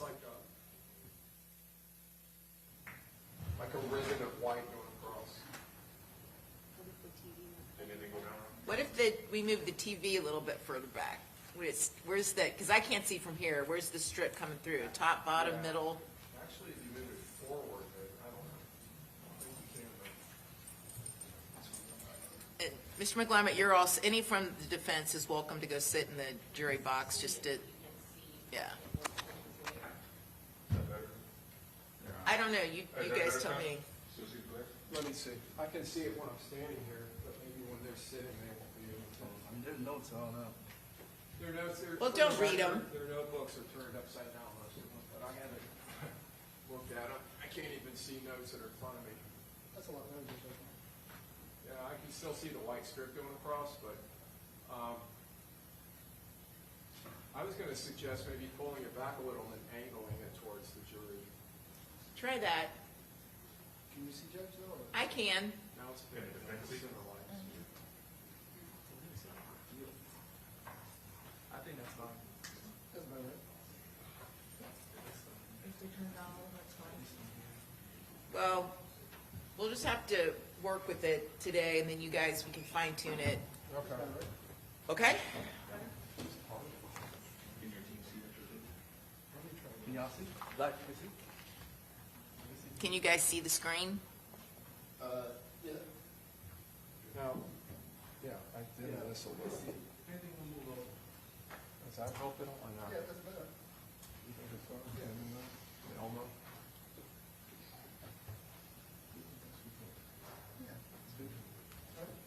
All right, like I said, we've got all afternoon to work on that, so let's go ahead and bring in our jury.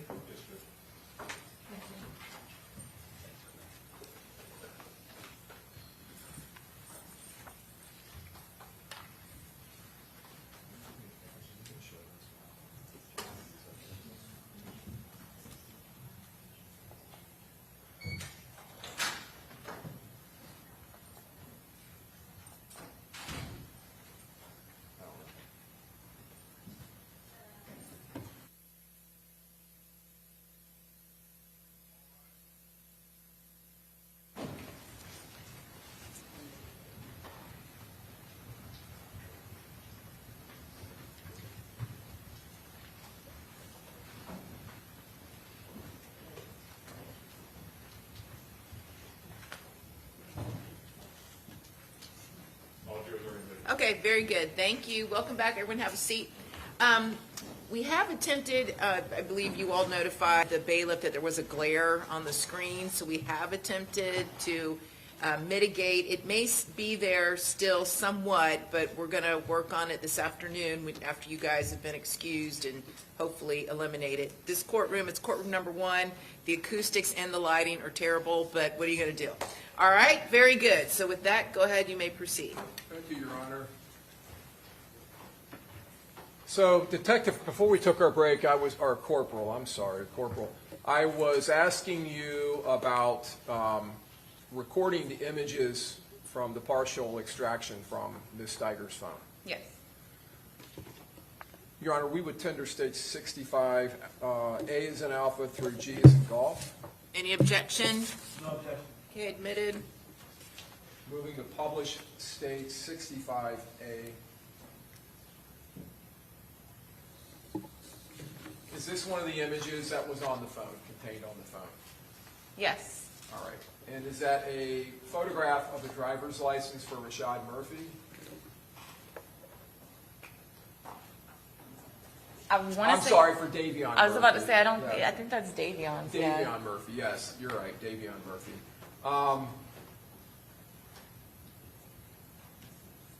Down here in this access modified section, 6/18/2024, 5:29 p.m.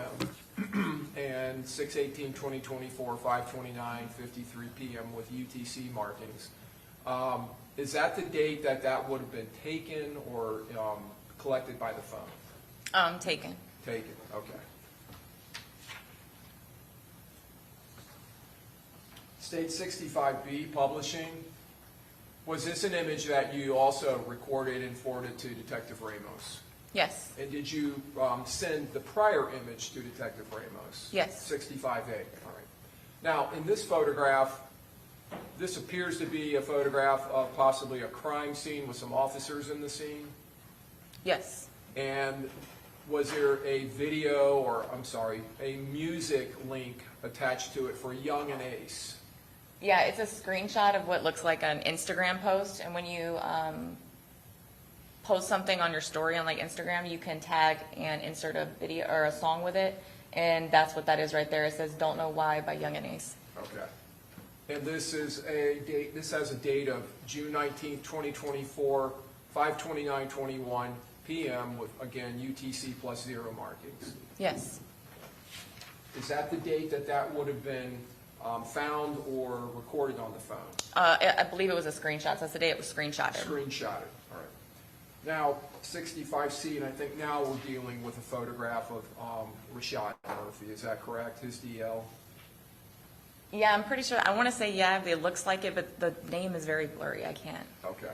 And this is an identification card? Yes, it is. A Florida identification card, all right.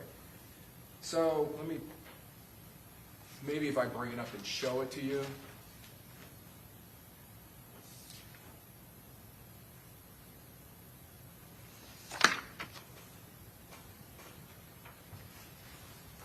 You can read, and I know it's a little blurry.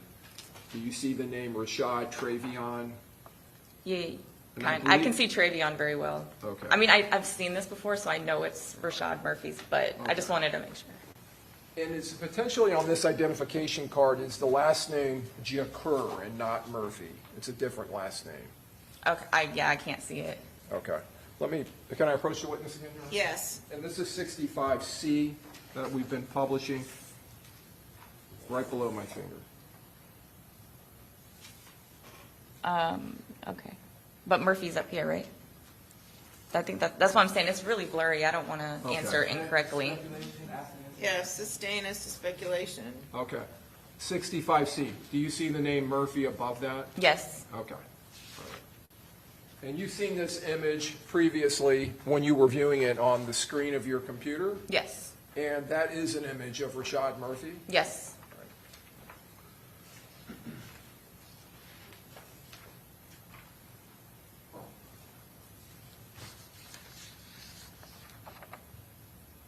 State 65D is in Delta Publishing.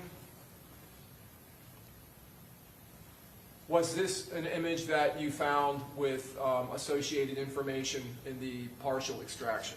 Yes. And what is this image? It's a screenshot of a contact. What is the contact? Is there a name on it? Yes, it's Go-To-Man. Is there a phone number associated to the contact? Yes. What is the phone number? 904-309. And in the information as far as this image, is it recorded as to when that was placed in the phone? Yes, June 22nd, 2024.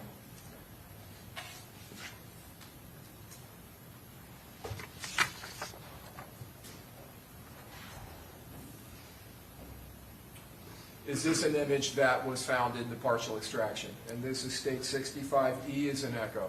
Yes. Does this appear to be a photograph? Yes.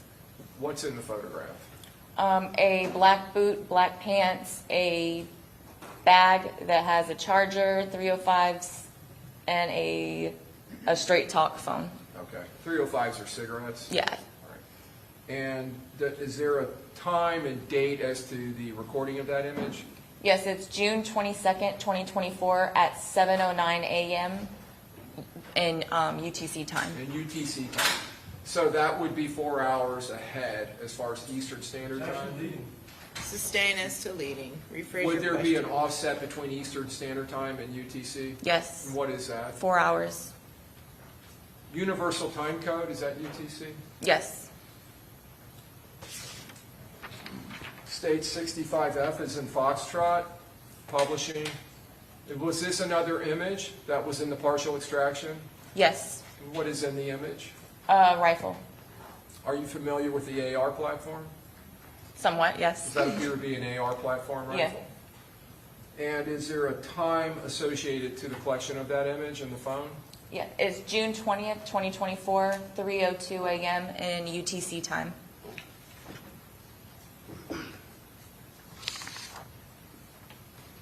State 65G is in golf.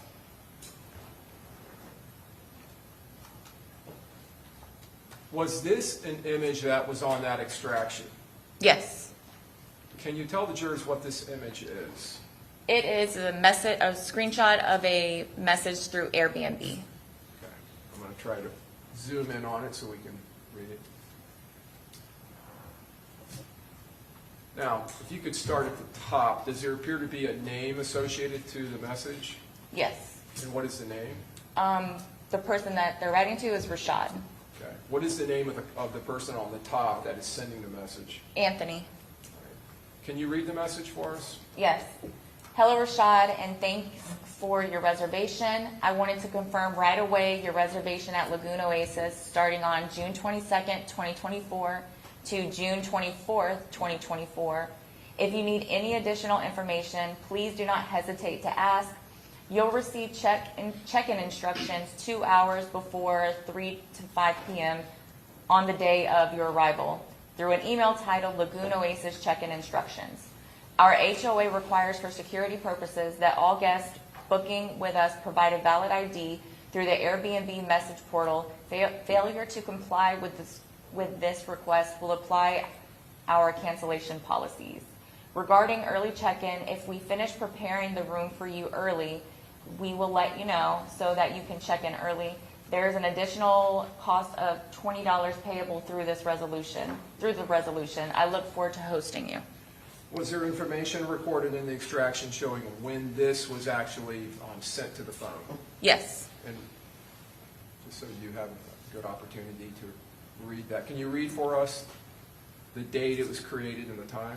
June 22nd, 2024 at 8:11 a.m. UTC time.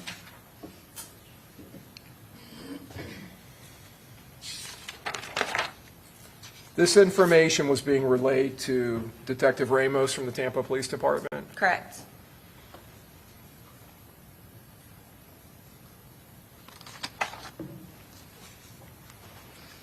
Did you at some later time, Corporal, transport Charmaine Steiger's phone to the city of Tampa? I did. How did you go about doing that? I personally transported it on a plane and gave it to Detective Ramos. Did you actually meet him at the Tampa airport? I did. May I have one moment, Your Honor? Yes. I'll tender the witness, Your Honor. Okay, Cross.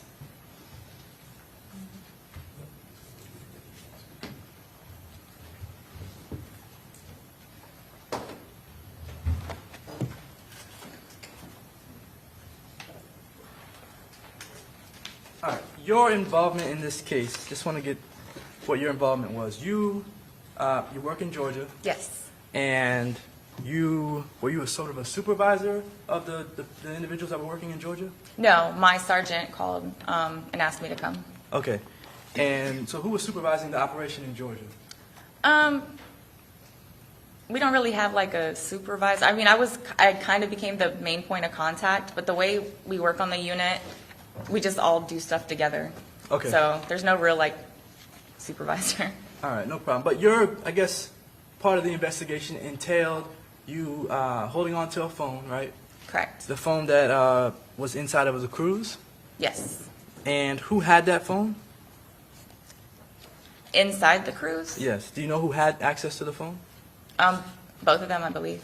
Both Charmaine and Rashad. Okay, so both Rashad and Charmaine. Were there any other phones recovered? No.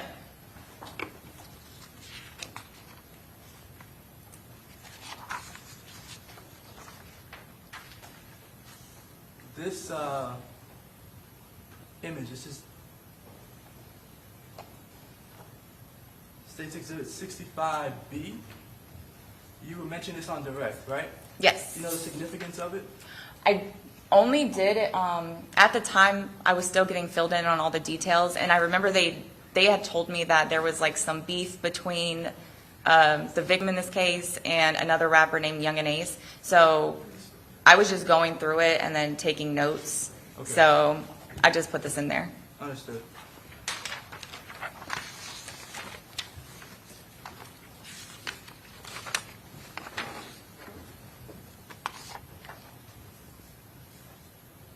This exhibit, this is State's 65D. You see the name Gutterman there, correct? Yes. Do you know who Gutterman is? I did that back then. Yeah, I do now too. Sorry. Okay. Is it Isaiah Chance? Yes. At least that's what the evidence tells you? That's what I was told, yes. Right. And that phone number there, Do you know if that phone number, 904-309-4707, if that belonged to Isaiah Chance? I don't know. I don't think I did any additional research on that phone number. I just remember them asking for the name Gutta when I was going through the phone. Okay, but for sure, that number does not belong to Alicia Andrews. Is that correct? I have no idea. All right. But at least there's no evidence that you have that would suggest that that phone number belongs to Alicia Andrews. Yeah, I have no evidence. All right.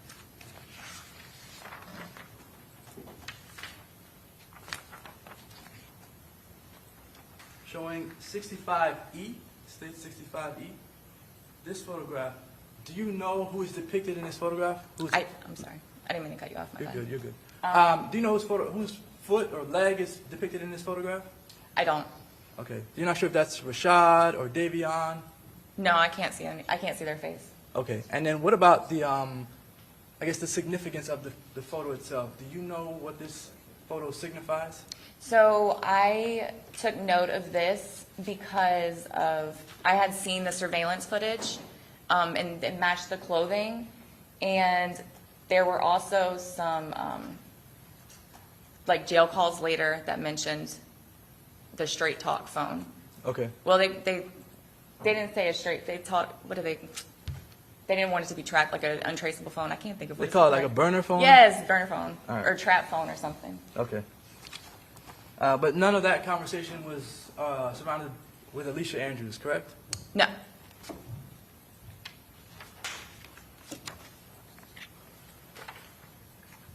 This is 65F, state 65F. That AR that you see there, I guess there may be two weapons there, is that correct? Yes. All right. Were any of these recovered? I don't know. All right. So do you know if these were used in the murder? I don't know. And do you know if any of these weapons have anything to do with Alicia Andrews? I don't know.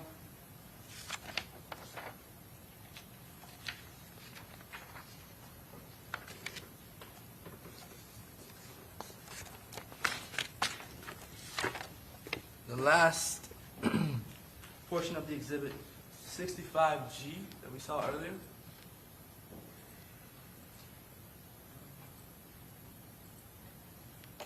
All right. The person sending this message, it looks like an Anthony, is that correct? Correct. At the very top, you see Anthony? Yes. And then it's sent at 3:55 a.m., correct? Yes, that's what it says on there, yes. All right, and this is an email that you receive when you book an Airbnb with Anthony, right? Through a brain, yeah. Okay, through Airbnb, this Yes. is Anthony's email. Yes, to All Anthony's right. property. And this email is directed to Rashad Yes. Murphy, Yes. not Alicia Andrews. No. And this date, the dates for this booking, this Airbnb booking, are June 29th to June 24th. Is that correct? No. I'm June sorry. 22nd to June 24th. Yeah, my numbers. June 22nd to June 24th. Is that correct? Yes. All right. And it also states on there that all guests booking with us provide a valid ID through the Airbnb message portal. Do you see that? Yes. All right. And do you know if Alicia Andrews' ID was ever provided? I don't know, because I went through the download before I learned of her name, and then I gave it to Detective Ramos. So when I was going through it, it was just the initial stuff I had at the time. I didn't know her name, so if there is her ID in the phone, I wouldn't have remembered it. Understood. You conducted an interview with Charmaine Steiger. I did. That's the woman who was with Rashad Murphy Yes. in Georgia. Correct. And Charmaine Steiger is his girlfriend. Child's mother. Child's mother. Yeah. They were together? At the time, yes. All right. And Charmaine Steiger does not live in Georgia, correct? Correct. Neither does Rashad Murphy. Correct. They both live in Jacksonville, Correct. and they both live together in the same home at the time. I think she said he had just started staying there. I don't know. I can't remember exactly. She said Okay. it was complicated. All right. But they ended up in Georgia, what is this, the day after the murder? No, it was the 26th, I believe. A few days after the murder, you all found them in Georgia? Correct. Do you have any reason to be in Georgia? Judge, objection, speculation. If she knows, do you know? I found an address associated with them, but I don't know, or associated with Rashad, but other than that, I don't know. All right. Rashad is supposed to have been in Florida, in Tampa, Florida, during the time of this murder. Is that correct? Correct. Charmaine Steiger told you she was with him in Jacksonville on the day of the murder. Sustain the objection. Sustain. Can we come sidebar? This is a No. non-hearsay statement, Judge. It's not for the truth of the matter asserted. No, sustain the objection.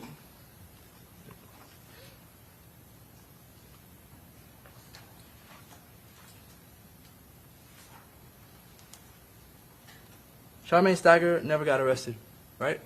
I don't think so. No further questions. Okay, redirect. Yes, Your Honor.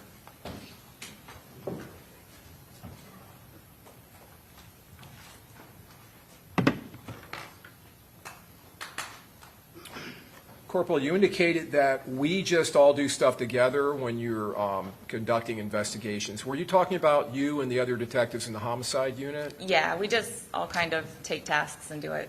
You work as a team. Yes. The photograph of the clothing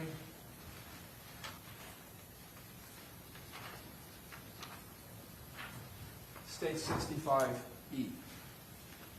Of the leg with the boot on, the bag with the charger, the cigarettes, and the burner phone. The clothing you indicated matched the descriptions from the surveillance videos from the murder. Correct. Okay. I don't have anything else, Your Honor. All right, may this witness be excused? Yes, Your Honor. Okay, thank you. Thank Free you, to go. Honor. All right, do you have any other witnesses? Oh, yes. Your Honor, we need to recall Officer Vega. Okay.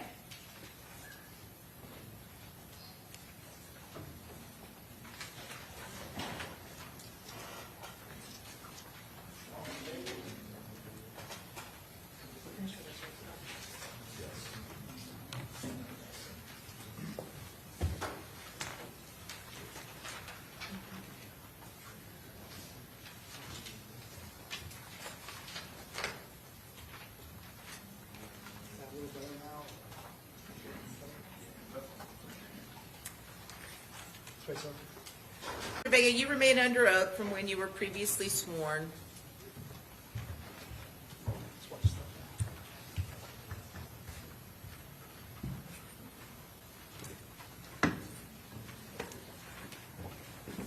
Your Honor, we would tender.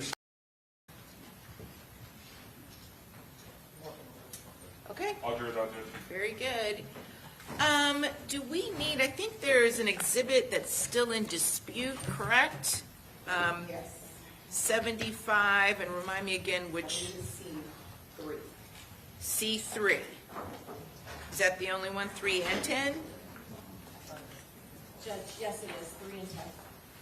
Okay, so can someone show me again 75C3? Yes, Judge, I have both of them. Well, you probably turn up the lights now. Need the lights up there? Might as well. I'll work on it after. Okay, sure. Put it in.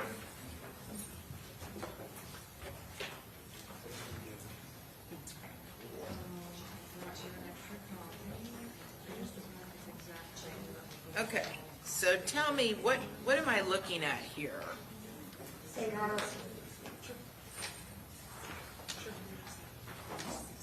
Yes.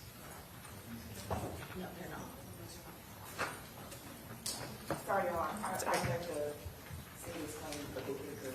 Okay, Sure.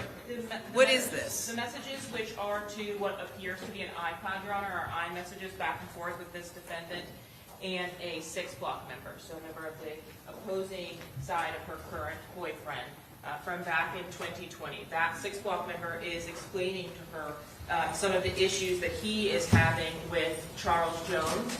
These are the messages during which or in which the defendant specifically talks about the witness, Mr. Howard specifically talks about his involvement in his activity that's occurring in Jacksonville, and about the death of Bibby, another source of what we expect some of the testimony to be. These messages with this individual also discuss J. Ja'Cory Rivers is the true name of Mr. J. and he is associated in this case in that he funded or sent the money for the Airbnb to the defendant's boyfriend, Mr. Chance, in advance of his using his Airbnb or his Cash App account to book the room with Mr. Murphy. So that's why we are seeking to admit these. Number one, for the defendant's knowledge of, again, this ongoing issue between the two groups, but additionally the link to the other individuals associated to this case. Okay, so where it says, who is kshorty335@icloud.com? His street name is K Shorty. His real government name is Therese Powell. Therese Powell. Okay, and so when I'm looking at this, for example, the first line says, you don't even sleep that hard, so you gotta be OTP. Who's sending and who's receiving? The email that's above those messages on the left side are from K Shorty's account. So that's the email associated essentially with, for example, iMessage, right? So those would be from him. Okay. And if you look to the other side, how it looks like it's tabs, that would be from the defendant in response to him. Okay, so then, for example, the response to that, and you're telling me this is from the defendant, okay, I get that. I wasn't saying you can't post her. I just feel like you're not ready to talk to nobody. That's all. That would be from Ms. Andrews. Correct. This is an extraction from Ms. Andrews' device. Okay, okay. And so there's some then, so I guess just preliminarily looking at this, there appears to be a lot of extraneous conversation about a lot of other stuff that may not be relevant to this trial. That's kind of my initial first thought at looking at this. If the court looks to looking at the 10/4/2020 message, that is the message in which I'm specifically referencing the defendant speaking about, or the K Shorty, messaging to the defendant specifically about the witness that we were discussing earlier, Mr. Howard, and Bibby, the person that was with Mr. Howard during the murder of Spaz, or the person that was referenced yesterday, also the co-defendant's younger brother and cousin.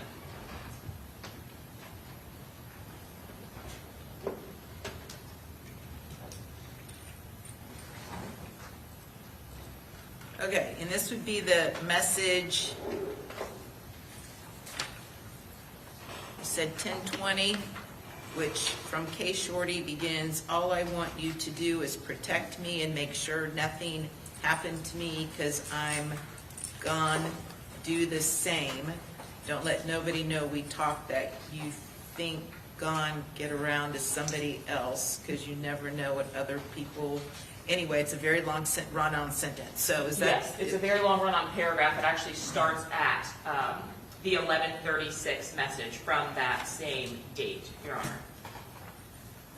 So on 10/4/2020 at 11:36 a.m., there's a very long run-on. It's just not able to be captured on the same page.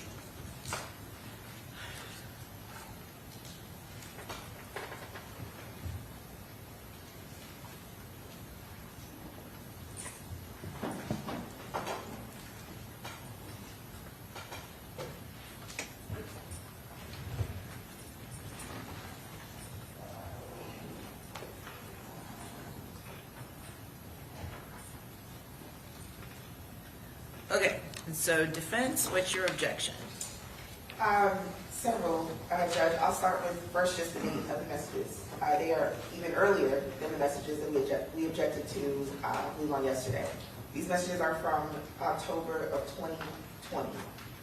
The second issue is knowledge, Ms. Andrews' knowledge of what is happening in the city, connected to people, some of them that she knows, some of them that she doesn't know, none of them that she has a specific personal relationship with, is not a material issue in this case. It is a collateral issue. Whether or not she knows what's happening, every witness that's come up here has some idea about what's happening. It's not a material issue. The issue is whether or not she had the intent, whether or not she agreed to be involved in this conspiracy for a specific murder. There's no discussion about this murder that would happen 40 years later, or any intent of hers to be involved in it. It's completely not relevant. Also, the way the state characterizes these messages is very different than what it actually is. This is a man, or a guy, a young guy at this point, and a young woman having a conversation about whether or not they're going to be in a relationship. This gentleman seems to be possibly suffering maybe from PTSD, or I don't even know what the messages are. It's just very long. Him talking about somebody accusing him of something that he didn't do, and pouring his heart out, hoping that he can live a normal life. He adamantly even denies being a part of it, so he's not an admitted member of any gang. And I haven't heard any testimony from any officer that he's a part of a gang, and I don't expect to because it's not a relevant matter to this specific case. This is another attempt to, quite frankly, reach and stretch the idea that she is somehow involved in this particular murder because 4 years ago she had a conversation with a guy who was romantically interested in her, who was really talking about wanting to live a normal life and be away from all of this, and how he's warning people to stay away from it. So it's not even it is not actually the way that they're framing it, but even if it were, the fact that she knows these people, she lives in Jacksonville, Your Honor. She is from Jacksonville. It is inevitable that she's going to know people or have communication with these people. Her association, and I don't mean association literally with the gang, I mean knowing these people or coming into contact with them, is not a material issue in this case. It is another attempt by the state to put this before the jury to make it appear as though she is associated with the gang when their own expert officers, detectives, are going to testify that she's not associated with the gang. It's really just an attempt to sour the jury, to inflame their passions, and to make it appear as though she spent her entire life being, cozying up to gang members. It's not relevant at all to what this case is about, and Your Honor has already limited the scope of what they're allowed to discuss outside of the actual murder. It's supposed to be limited to this 2023 shooting, and here we are again attempting to elicit, this person is not going to testify. There's a hearsay issue as well, but this is just not relevant information. It's confusing to the jury. It's not relevant to what they need to decide, and I don't see any probative value to any issue in this case. Her messages back to him are not discussing, it's not even connected to what what was discussed yesterday in the text messages. She's talking about not being romantically involved or being romantically involved with this guy, him being a good person, her being a good person. This is not relevant at all to what we have. It's just an attempt to paint her, as a bad person who likes to be around gang members. It has nothing to do with the actual allegations in this case. Okay, so again, I view this as direct evidence, not collateral evidence, and I did limit the collateral evidence as you indicated, but her statements, or her knowledge of the gang involvement and Julio Foolio and then the beef between the gangs is relevant to the case. But my biggest issue with these are just really long, run-on, nonsensical there's parts of it in here, for example, where there's talk about Julio Foolio specifically. Again, the second page of this exhibit. Your Honor, I'd be happy to work with the exhibit and highlight more relevant portions, provide an updated copy of that to the defense. My only concern was the defense wanting the evidence surrounding those statements, but in the event that a more redacted version where it's just specifically talking about the parties related to this case and the individuals that were actually present with the decedent, I am happy to do that. And Your Honor, if I can add, first, if the court is going to ultimately allow the man, I would like the opportunity to parse through, what we would. Sure. But also, Your Honor, based on the information that they introduced yesterday, the state has already established that she is knowledge. And it goes back to my point. What is the actual purpose of this outside of attempting to paint her in a particular manner? And I don't believe it's relevant. I understand the court's ruling, but outside of it already being established, it becomes cumulative. It becomes confusing. These are more names of people that are not involved in this particular incident. And additionally, Your Honor, it's prejudicial. It's significantly prejudicial. And I will also add this.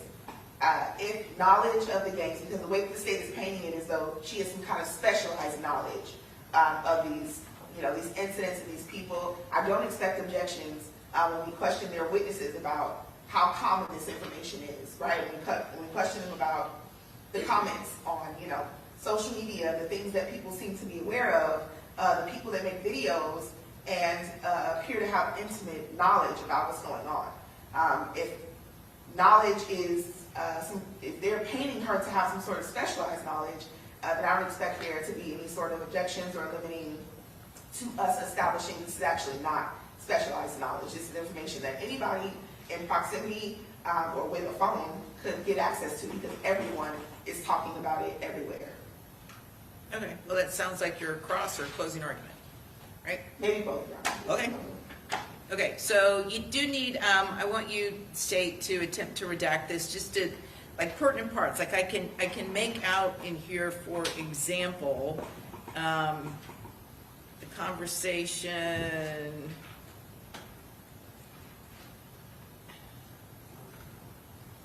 Because there is an actual, start talking about Julio Foolio and 6 Block and ATK and who's involved and who's not involved. And so that kind of thing is going to be more relevant than a lot of this other stuff that's almost, to me, indecipherable. Yes, Your Honor. So anyway, so try and pare it down, run it by the defense, and then see if you guys, I know you don't agree to this coming in, but just take a look at their redactions, and if you are going to argue for further redactions, or if you want stuff left in for the rule of completeness, then let them know as well. So I'd rather have them start being conservative with their redactions and go from there, okay? And then. And Your Honor, just to sort of add, again, there were 370,000 artifacts on this iCloud device. I don't know if, the court, I don't know if this is something we need to address now, but I don't want this to continue to be an issue where we're continuing every time that Julio Foolio's name is mentioned that it's going to be admitted because my client, was in a conversation about it. Well, they've only, let me put it this way. So as far as the exhibits for the state's case in chief, they've identified 75C3 and 75C10. So that's what we're discussing. So I don't know if the defendant testifies, if there's going to be something else that they're going to want to use to impeach her. I have no idea, but we're just talking about state's case in chief. Correct, and that's exactly what I'm talking about. Right? Okay, well, as far as I know, this is the only exhibits that they've produced to you that you're objecting to, not the only exhibits, but the two we're discussing. Okay, so then what is, so I'm going to overrule the objection to 75C3, but with the caveat, I want the state attempt to redact this to the truly pertinent portions of the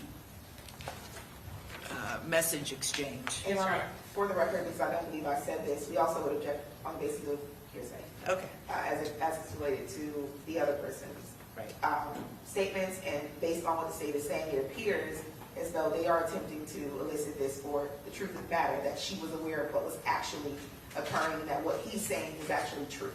So we object on that basis as well. Well, I think they're attempting just to show what her knowledge is, not that any of this is factually accurate per se. It's certainly not grammatically accurate, I can tell you that. Okay, so 75C10, what am I looking at?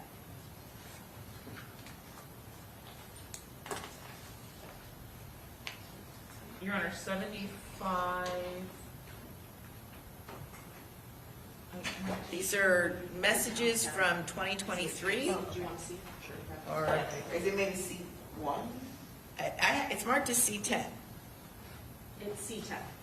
We already discussed. Oh, yes, that's correct. It's The just only for other another one we case did number. was C2, which was yesterday, and the other one was C10. Yes, the exhibit list lists the defendant's number and can also include the co-defendant's number, but the messages for C10 are those between this defendant and her boyfriend, Isaiah Chance. Okay, what's the objection? Let me just confirm. Do you want to see the exhibit? Yes. Sure. What I have looks like it's C1. Come on up.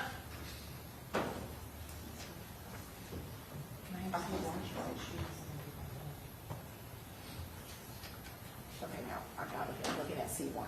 Okay. Sure.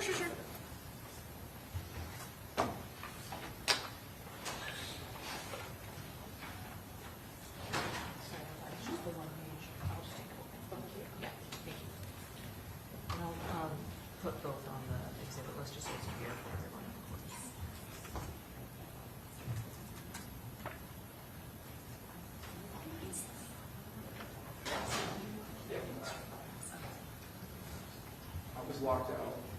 Yeah, couldn't get back in. We did that on purpose.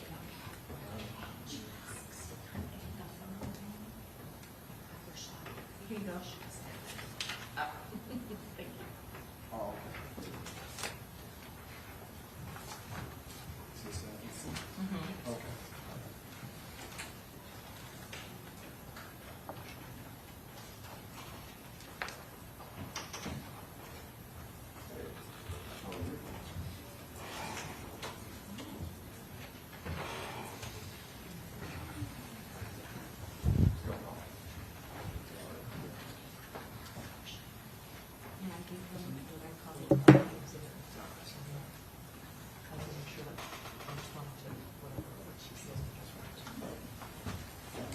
Okay, the clerk.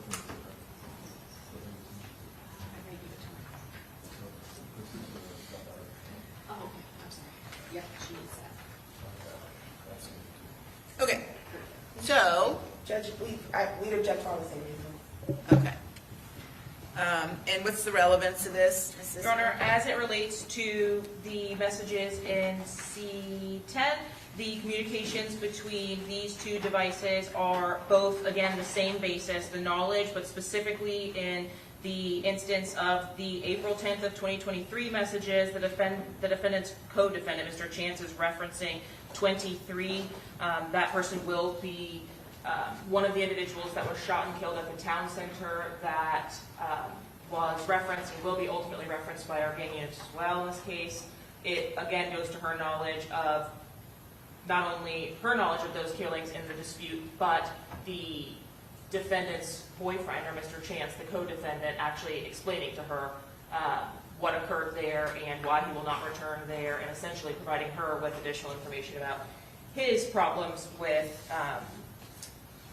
the other gang. Lastly, the first page, did you include this? I'm not sure. Does the court have that also? How many pages does the court have? 2. Inquire? Okay, that's it. Those are the only ones now. What's the TikTok hyperlink in here? What's that for, do you know? I do not. It would not reopen. The town center shooting that they're speaking about was a shooting in which 4 individuals were shot up, 3 of them died, 1 survived, that first music video was about. And again, that the When I See You music video by our victim was published regarding. Their photos are preserved in that music video. That was primarily what kicked off both sides. Okay. I'll overrule the objection. All right, here you go. Okay. Did I understand the defense to make an additional objection to 75C1? I didn't hear it. I think when we first discussed this, we already discussed the 3 items. So on 75C1 is a text now chat dated June 17th of 2024. Yes, and Your Honor, just to be clear, those are the 2 messages, the blue messages to, Does the court have a copy of that? I don't. it's the 1 page, just 1 paragraph. Okay, yes, I don't have an objection to that. Okay. So, yeah. There you go. Okay. Okay, anything else we need to discuss before we break for the day? All right, so it looks like, State, you might rest on Tuesday, maybe? Judge, I know, possibly. I know that Detective Ramos's examination is going to be rather lengthy, and I anticipate his cross will be as well. Okay. And they're, so. Okay. So you guys, whenever it is State rest, you all just need to be ready to go with if you've got any witnesses other than your client. Okay? So if you need Mr. Howard transported, you just need to make sure that you let me know so that way we can request him to be transported the day before. But if they are going to conclude on Tuesday, which I don't know if that's. Really, Yeah, but if We they may are, go then- into Wednesday. I That's think fine. Ron Ramos is going to be pretty lengthy. I guess I'm just trying to tell you guys, you need to be ready to roll into your case, assuming you're going to put one on. That's all I'm saying. So, yes, I'm trying to figure out the logistics. So if they're going to end Tuesday, then we would want Robert Howard Wednesday. If they're going to end Wednesday, I guess depending on the time, Yeah. they end, we would want Robert Howard Wednesday still, but it's going to probably be Wednesday and Thursday. All right. So it maybe sounds that most likely would be Wednesday for Mr. Howard. That's what I'm hearing.